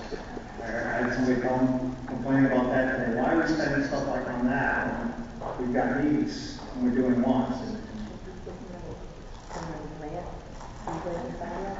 It's listed on the fund balance. Like a grant that we get? No, it was a cutout to bring equipment into where the gazebo area is. It's a curb cut Yeah. for $17,000, and that's one of the items I had in my $200,000 to cut. Well, that's going to help because, like I said, they're looking at our numbers and they're seeing these things and they're kind of, that's part of why we're getting in trouble because they see some of these other things they want and want.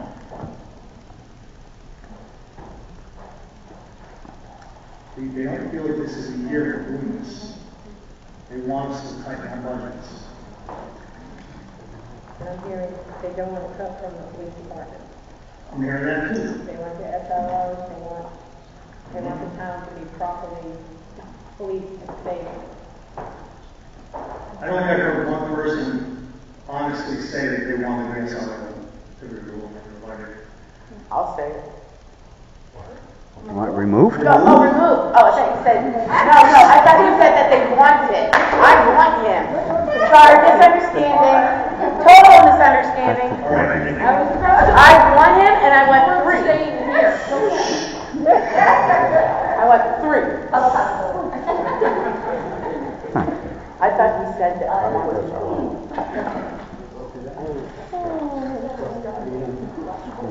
So, my point is I hope that this is looking at after I hope that they feel that that's So that should be done.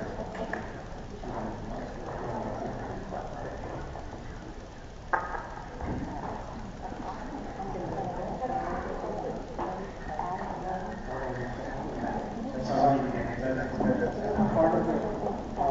Part of the SRO could possibly, because there's one-time expenses for the equipment. But the salary is going to be returned.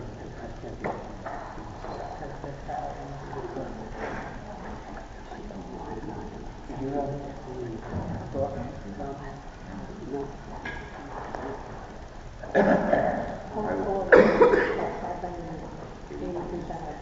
Good point.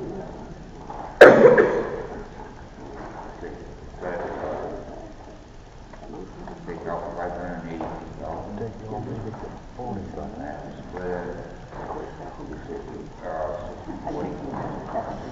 Right, I think, 50% of town. Can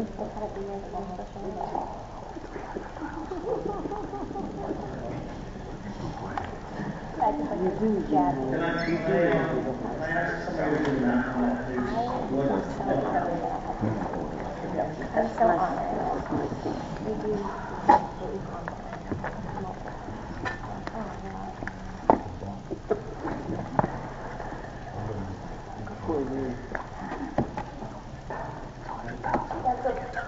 That would be a 0.35 mil increase. That's a 0.25? 3.5. No, I'm curious, put that in the, I need to put 60% of that out there.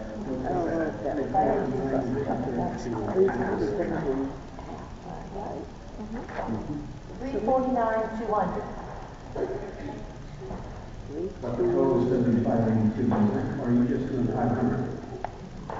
I did 580,000. You want 582? I did 582,000 times 60%. So that was 349,200. Oh, okay.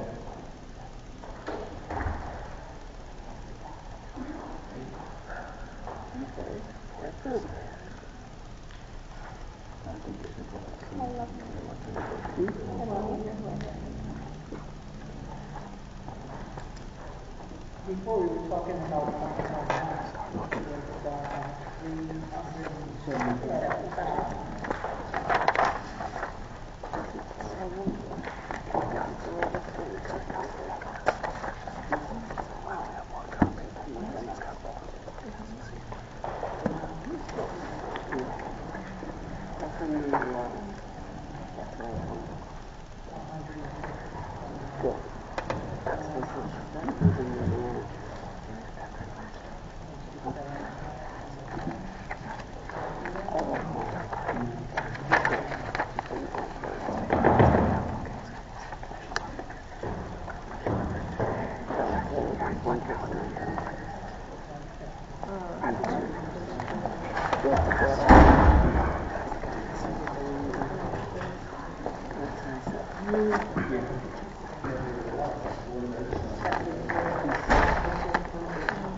That's when I said, I don't know.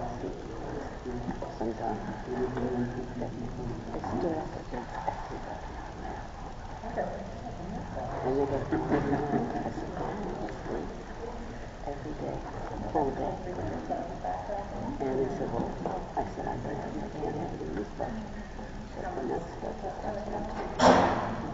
And I expect the bus to be done in this budget. And I have it. And then he said,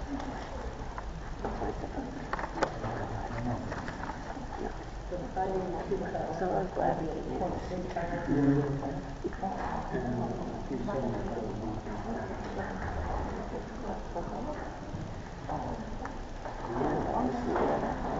My concern is the from the town that is going to go affect our food supply. And that's just not something I'm comfortable with. I don't think I can do that. I just want to make that clear. I don't think that we can cut more than, the number I have come up with is 187,500. I don't think they have to cut them. I think that that's exactly what they're having, yeah. I know they're a big percent of our budget.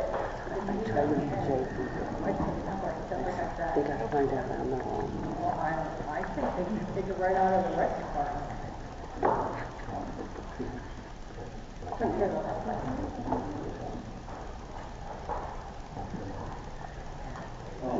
Recreation,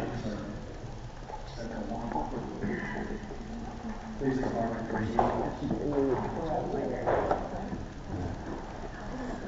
When I heard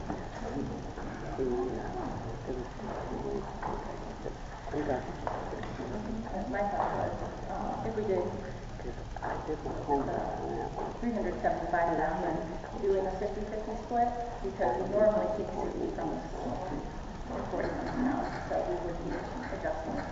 My To make it 187,500 from home. Yeah. I don't think it's good for either, but where we're at with Sorry, I'm saying if we go with the 375,000 in cut to get us to the 0.49, I think it should be a 50-50 split, because we normally take 60 from the school and 40 from the town, so we would be adjusting that.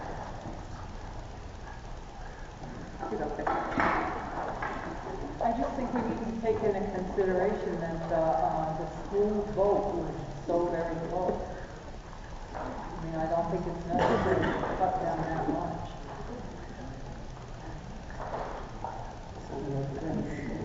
And it's hard. I'm not sure the 0.19 is necessary, honestly.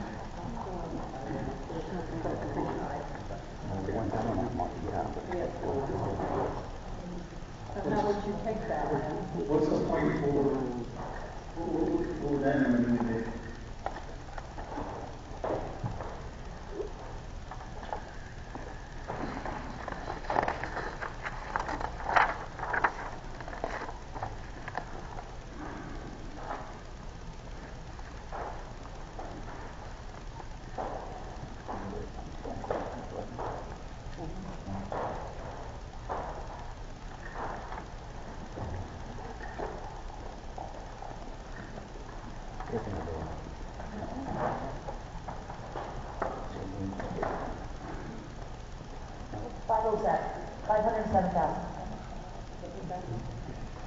would be 5 or 7.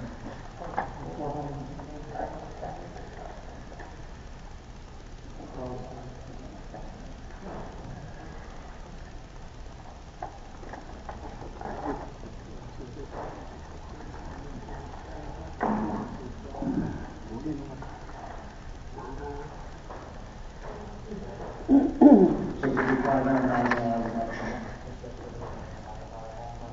Free from town.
We went 375 cut. That would bring the mill rate to 21.39. A house assessed at $200,000, their taxes would increase by $8 a month. People are hung up on that. What's that? People are hung up on that mill rate. They're not looking for dollars. And I think to the point that's been made several times throughout the night is that we need to educate the folks. I mean, whether it's in conversation, text message. I mean, we've even learned some stuff tonight.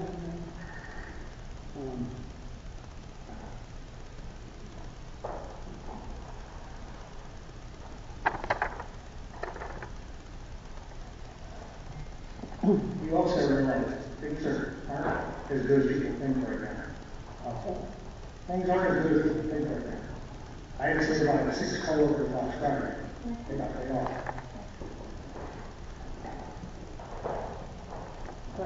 They cut my career. As Dean just pointed out, I mean, we're talking $8. $8. Yeah, $8 is probably in my pocket, honestly, it's benefit.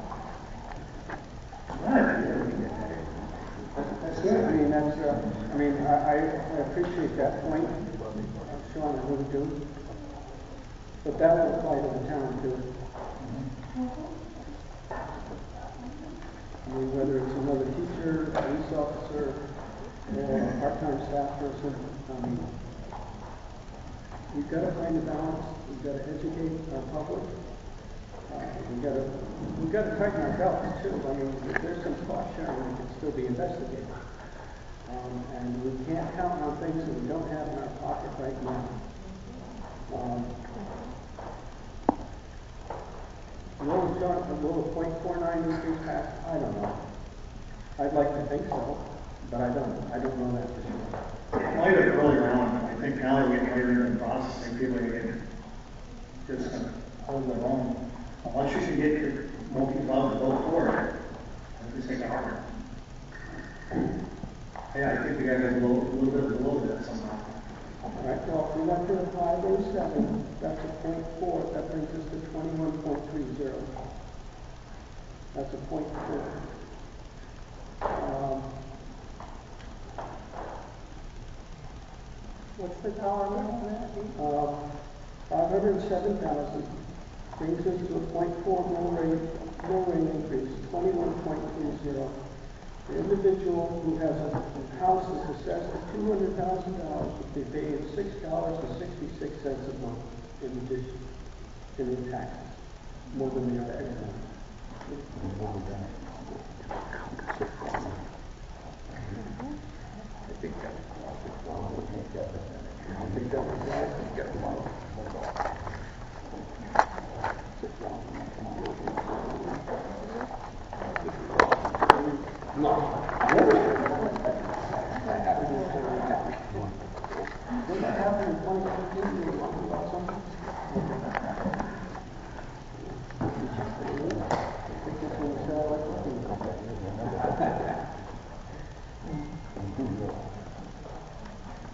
So, let me repeat that. 507,000 additional cuts brings the mill rate increase to 0.4, a new mill rate of 21.30. The taxes on a house assessed at $200,000 would go up $6.66 a month. $70. Yeah, they're just about there. I think you could sell that. Take it out of her pocket. I'll take it, I'll give it to you. With that, 40. All right, 60/40. You can do that. Something like, yeah.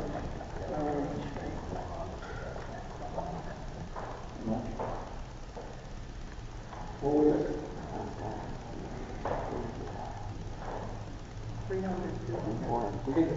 Excuse me, can you recalculate the amount of increase given the median assessment of our occupancies or domiciles? What's he talking? Thank you. It's a great question. Every point we actually ought to vote. But that is a great thought.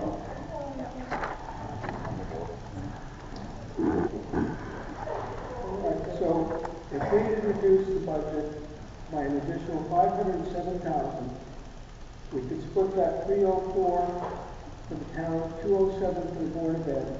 That brings the new mill rate increase to 0.40, bringing the mill rate to 21.30. Can you reach out to that? Yeah. On which part? The line. Maybe 304 to the town, 207 to the. Oh, I'm Board of sorry, Ed. 203, thank you. 202, 800. Now we could do the 5.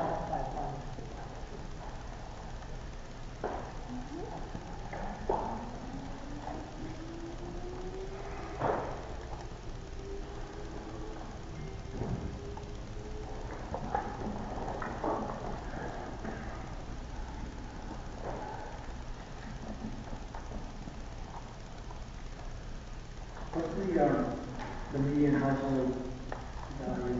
Do we know? The median household salary, I don't know, I think it's something under 7 grand. I'm not sure. What's the average house now, property tax? Oh, 200,000. About 300? Yeah.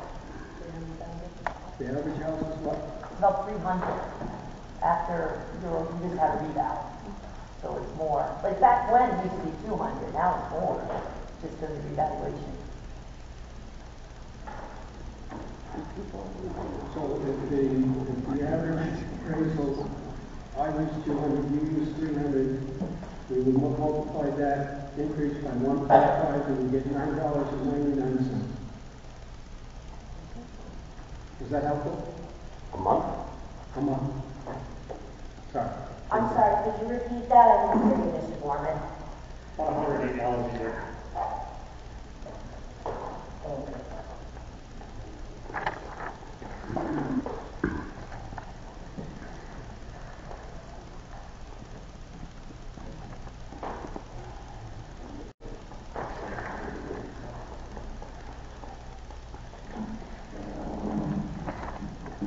Unfortunately, we have to do something.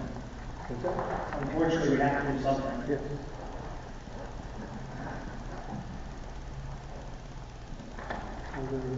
How does everybody feel about 5 and 7? What's your feedback? I just don't see how the town would be able to cut, if we made them do 60%, how would you possibly do that? Do you know what their increase is in dollars, even versus last year? Like, I feel like we're getting close to where we're just not even having an increase. Yeah, I don't know. I believe, It'll be $100,000 more compared to last year. 106 if you cut 304 plus 1. okay, yeah, it would only be an increase of 100,000 versus last year. That's any contractual raises. We're going to be going into having less than we did the year prior.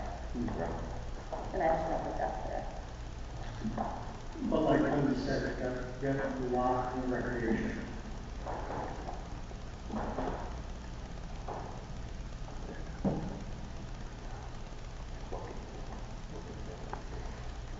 Yeah.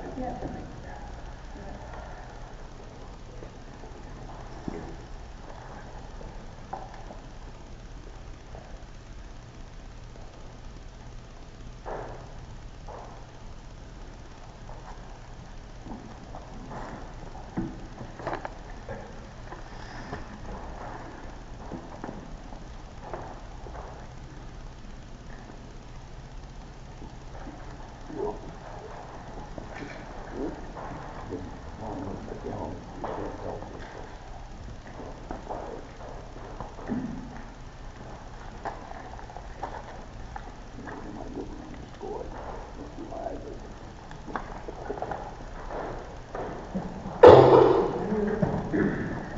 Any other comments?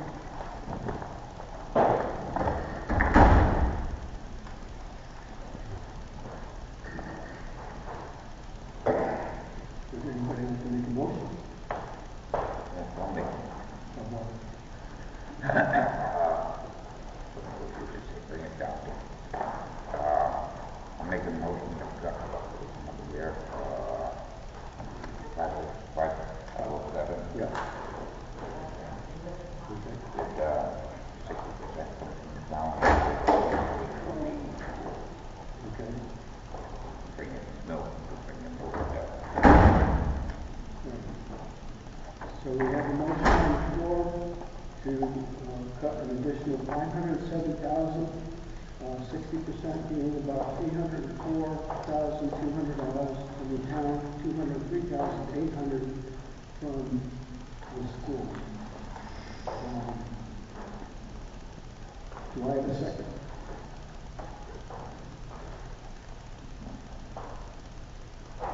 I'll second. All right, we have a motion on the floor by Dawn and seconded by Sean. Any other discussion?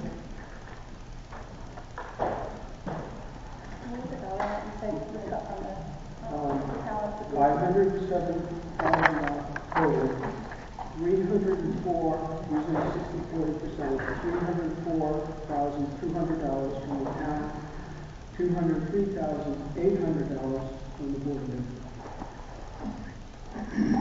Motion made by Don and seconded by Sean. Any other discussion?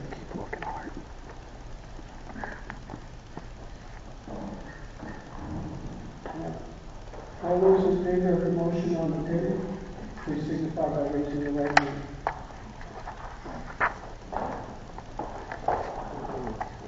All those opposed? That motion does not carry. So can I ask, what everybody's thought is, were we too high or too low? Well, clear voting back. It's too much. It was too low. I would say too much of a cut. I think a 0.49 is a good spot in between what we could get to pass. And I'm just not comfortable cutting more than $200,000 from the town. Just put me the 1.2 million on fund balance. No rates on.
So if we just entertain the 375, what would you split through there?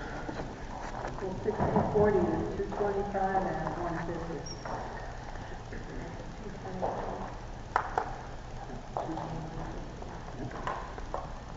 What would the percent split be if we only get a $200,000 cut from the town?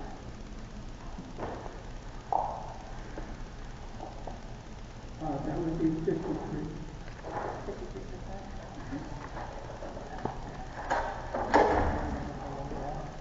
So you're talking 275, 200 from the town and 175 from the board of ed? Yes.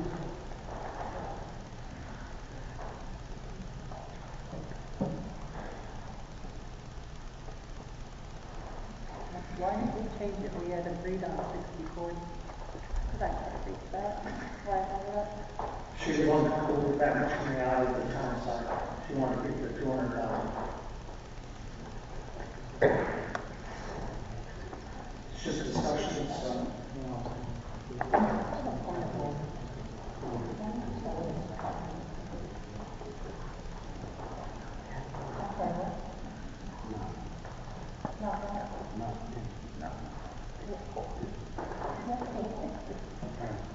Let's have conversation. The number being discussed now is 375,000.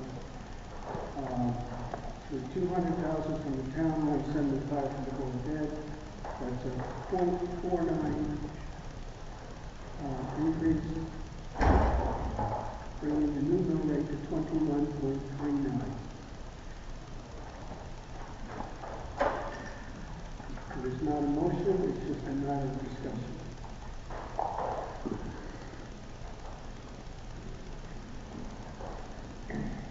I think that was still, the town would only be increasing by 200,000 versus last year.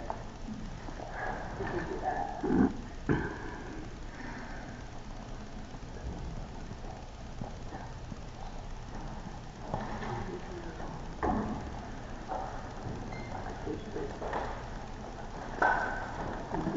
Down the middle will be 187,500 each.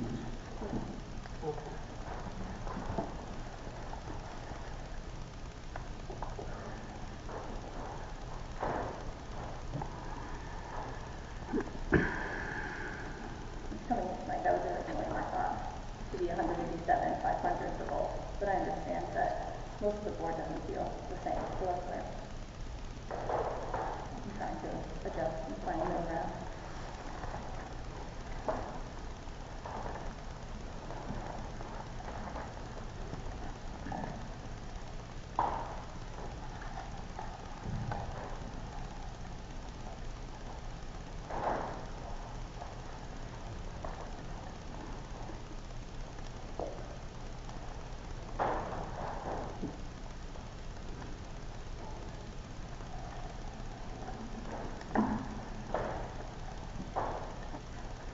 I say we run it 60/40 split on the 4-9 level.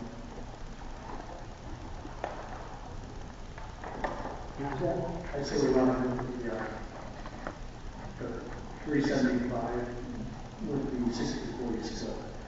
The 25 from town in the school. See what that is.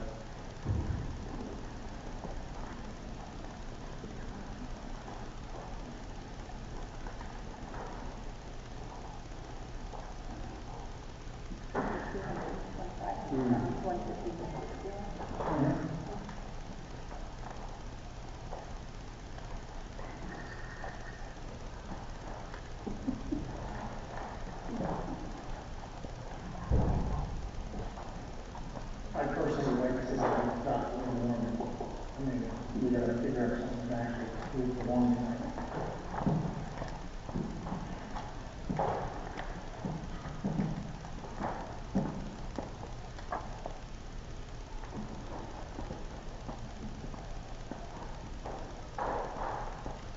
Are you going to make a motion?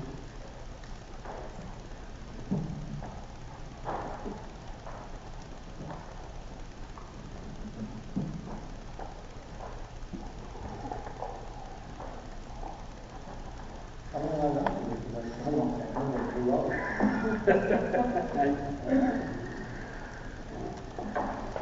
Put that like, somebody will make that motion, I make it true.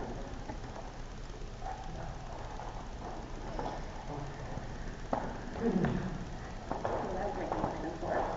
Okay. I think that has the middle ground that we're going to come on, that's something that potentially the board might pass and our town. So, I definitely have concerns about how much we're cutting from the town, but I just don't see us getting anywhere. okay. So, are you going to make a motion then? Yep. So that would be to go to the 0.49 mil increase, which would be 375,000 in cut with a new mill rate of 21.39. we'd be cutting $225,000 from the town and $150,000 from the Board of Ed. Okay. Motion has been made by Stephanie. Do I have a second?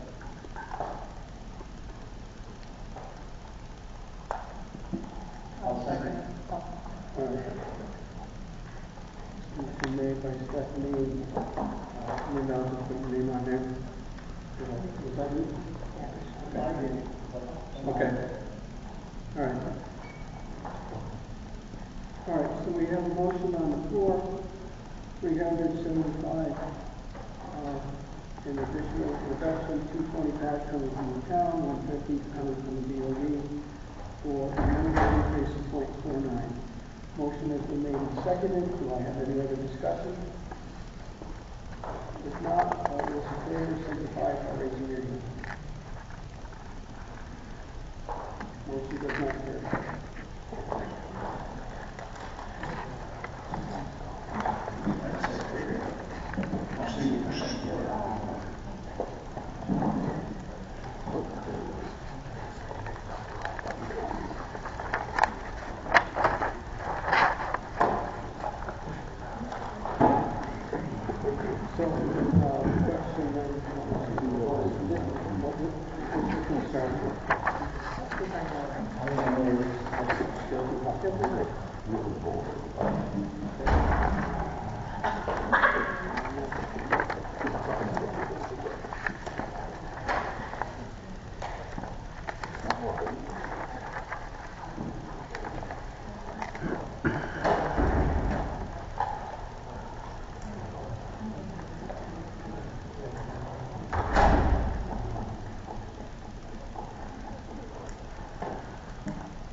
Kelly, we have a new number. We should just double check our math.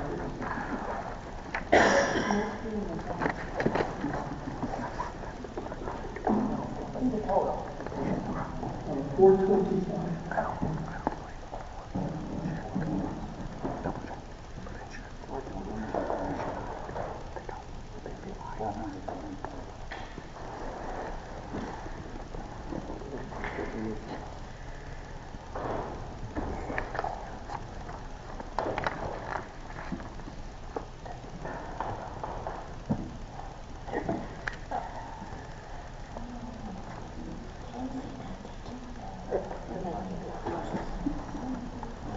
0.45, so you would, it would be 0.45. 0.45 mil increase, and You gotta convince them. You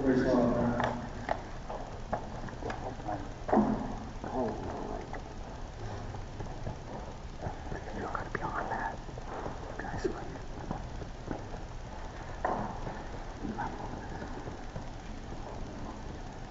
So the new number is $425,000, and the budget bring the new mill rate increase to 0.45, bringing the mill rate to 21.35.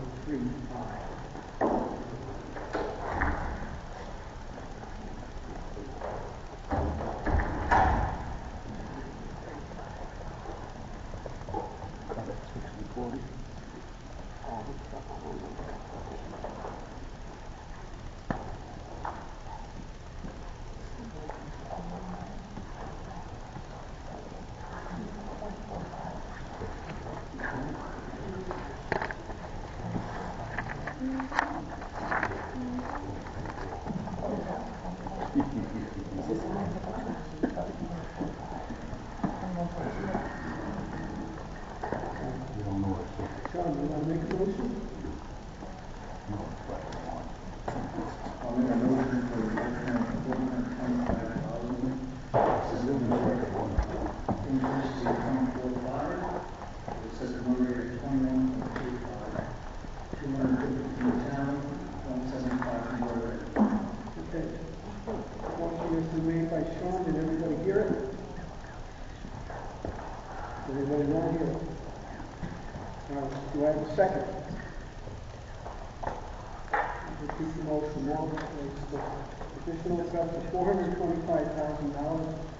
$250,000 from the town, $175 from the board of ed, bringing the mill rate increase to 0.45 with a new mill rate of 21.35. Motion has been made by Sean. Do I have a second? Yeah, I'll second it. Motion made by Sean, seconded by Linda. Any other discussion? All right, all in favor of the motion on the table, please signify by raising your hand. Motion does not carry.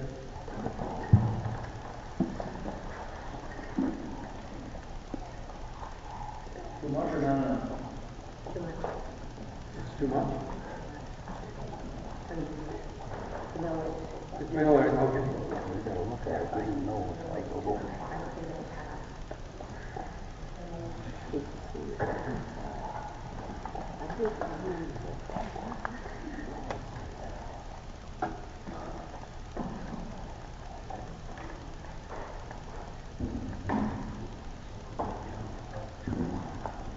I guess it'd be hard to pass it right, but I think, I don't know, I'm nervous over what they're gonna do. Like, I don't trust the right things that are gonna happen. They're gonna protect certain things and hang other things up to that. That's my problem.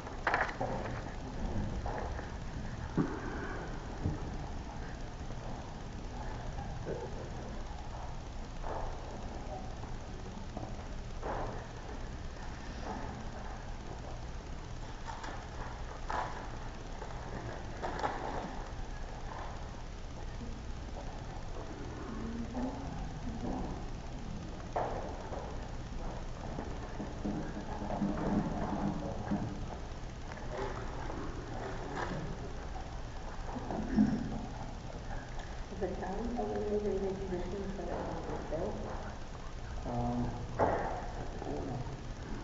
Kevin, is the town going to have to eliminate any positions that are currently filled? I can't answer that because I can't speak for the other board members. As of right now? As of last night. Repeat that? As of this moment? The whole question? Yes. Will the town have to eliminate any positions as of this moment? Again, I don't know until you give me a number and then we have to talk about it. Up to this point. Oh, previously, yeah, we had eliminated some other options. We wanted to have another highway staff, we wanted to have another maintenance for town areas, so those two eliminated all the time.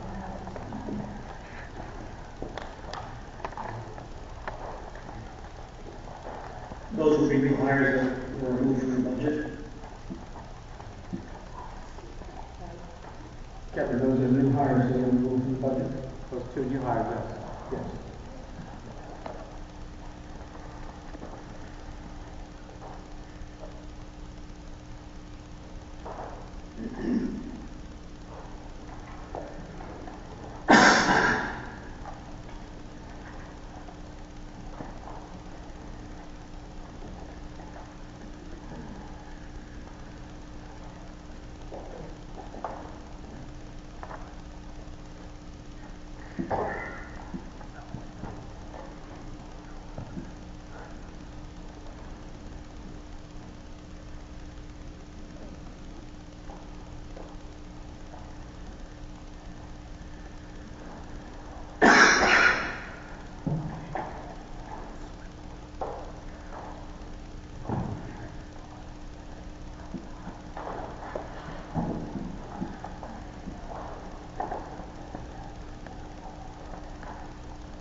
The last motion that was on the table did not pass, it's $425,000.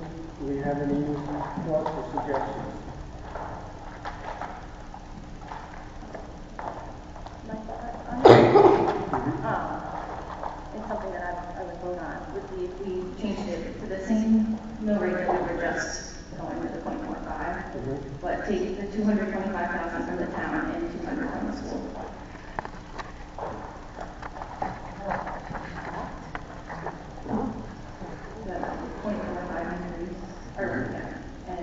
New mill rate of 21.35 with 425,000 cuts. Okay.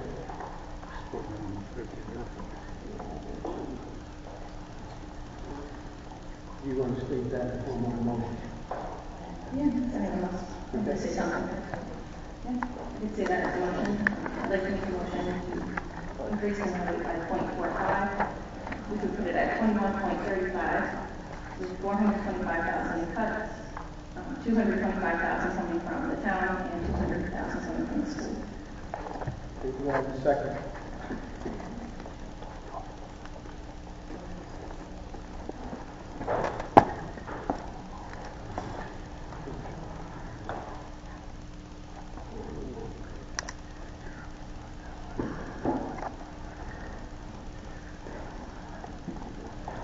I'm going to second it. Okay.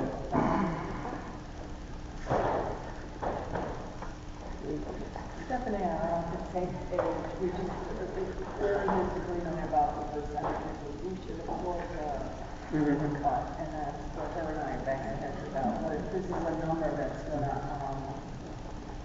pass, I guess what bothers me is, that everybody has short memory. The mill rate went down. And the year before that. No, it didn't. It went up. But because It went up. but that's the thing, is that the taxes went up because of the rebound. That's just part of the year before. Also, because of spending. The spending has not incurred. And the mill rate went up 0.11 now. But I see your point.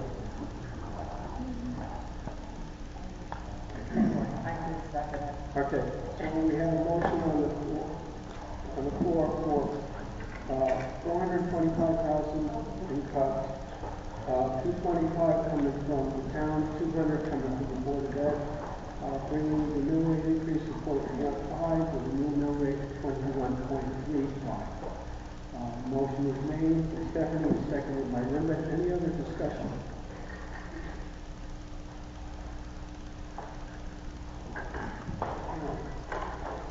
this time, call for a vote. All those in favor of the motion on the table, please signify by raising your hand.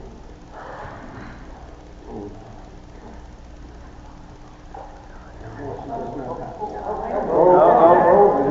Oh, you did? Oh, you didn't take your hat off. I couldn't see your hand. All right, so that motion passes. Four to three. All opposed? All right, no abstentions.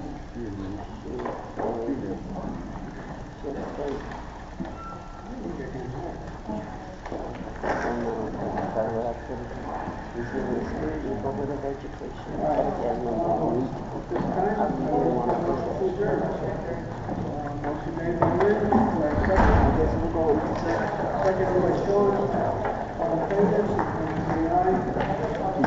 Aye. Opposed?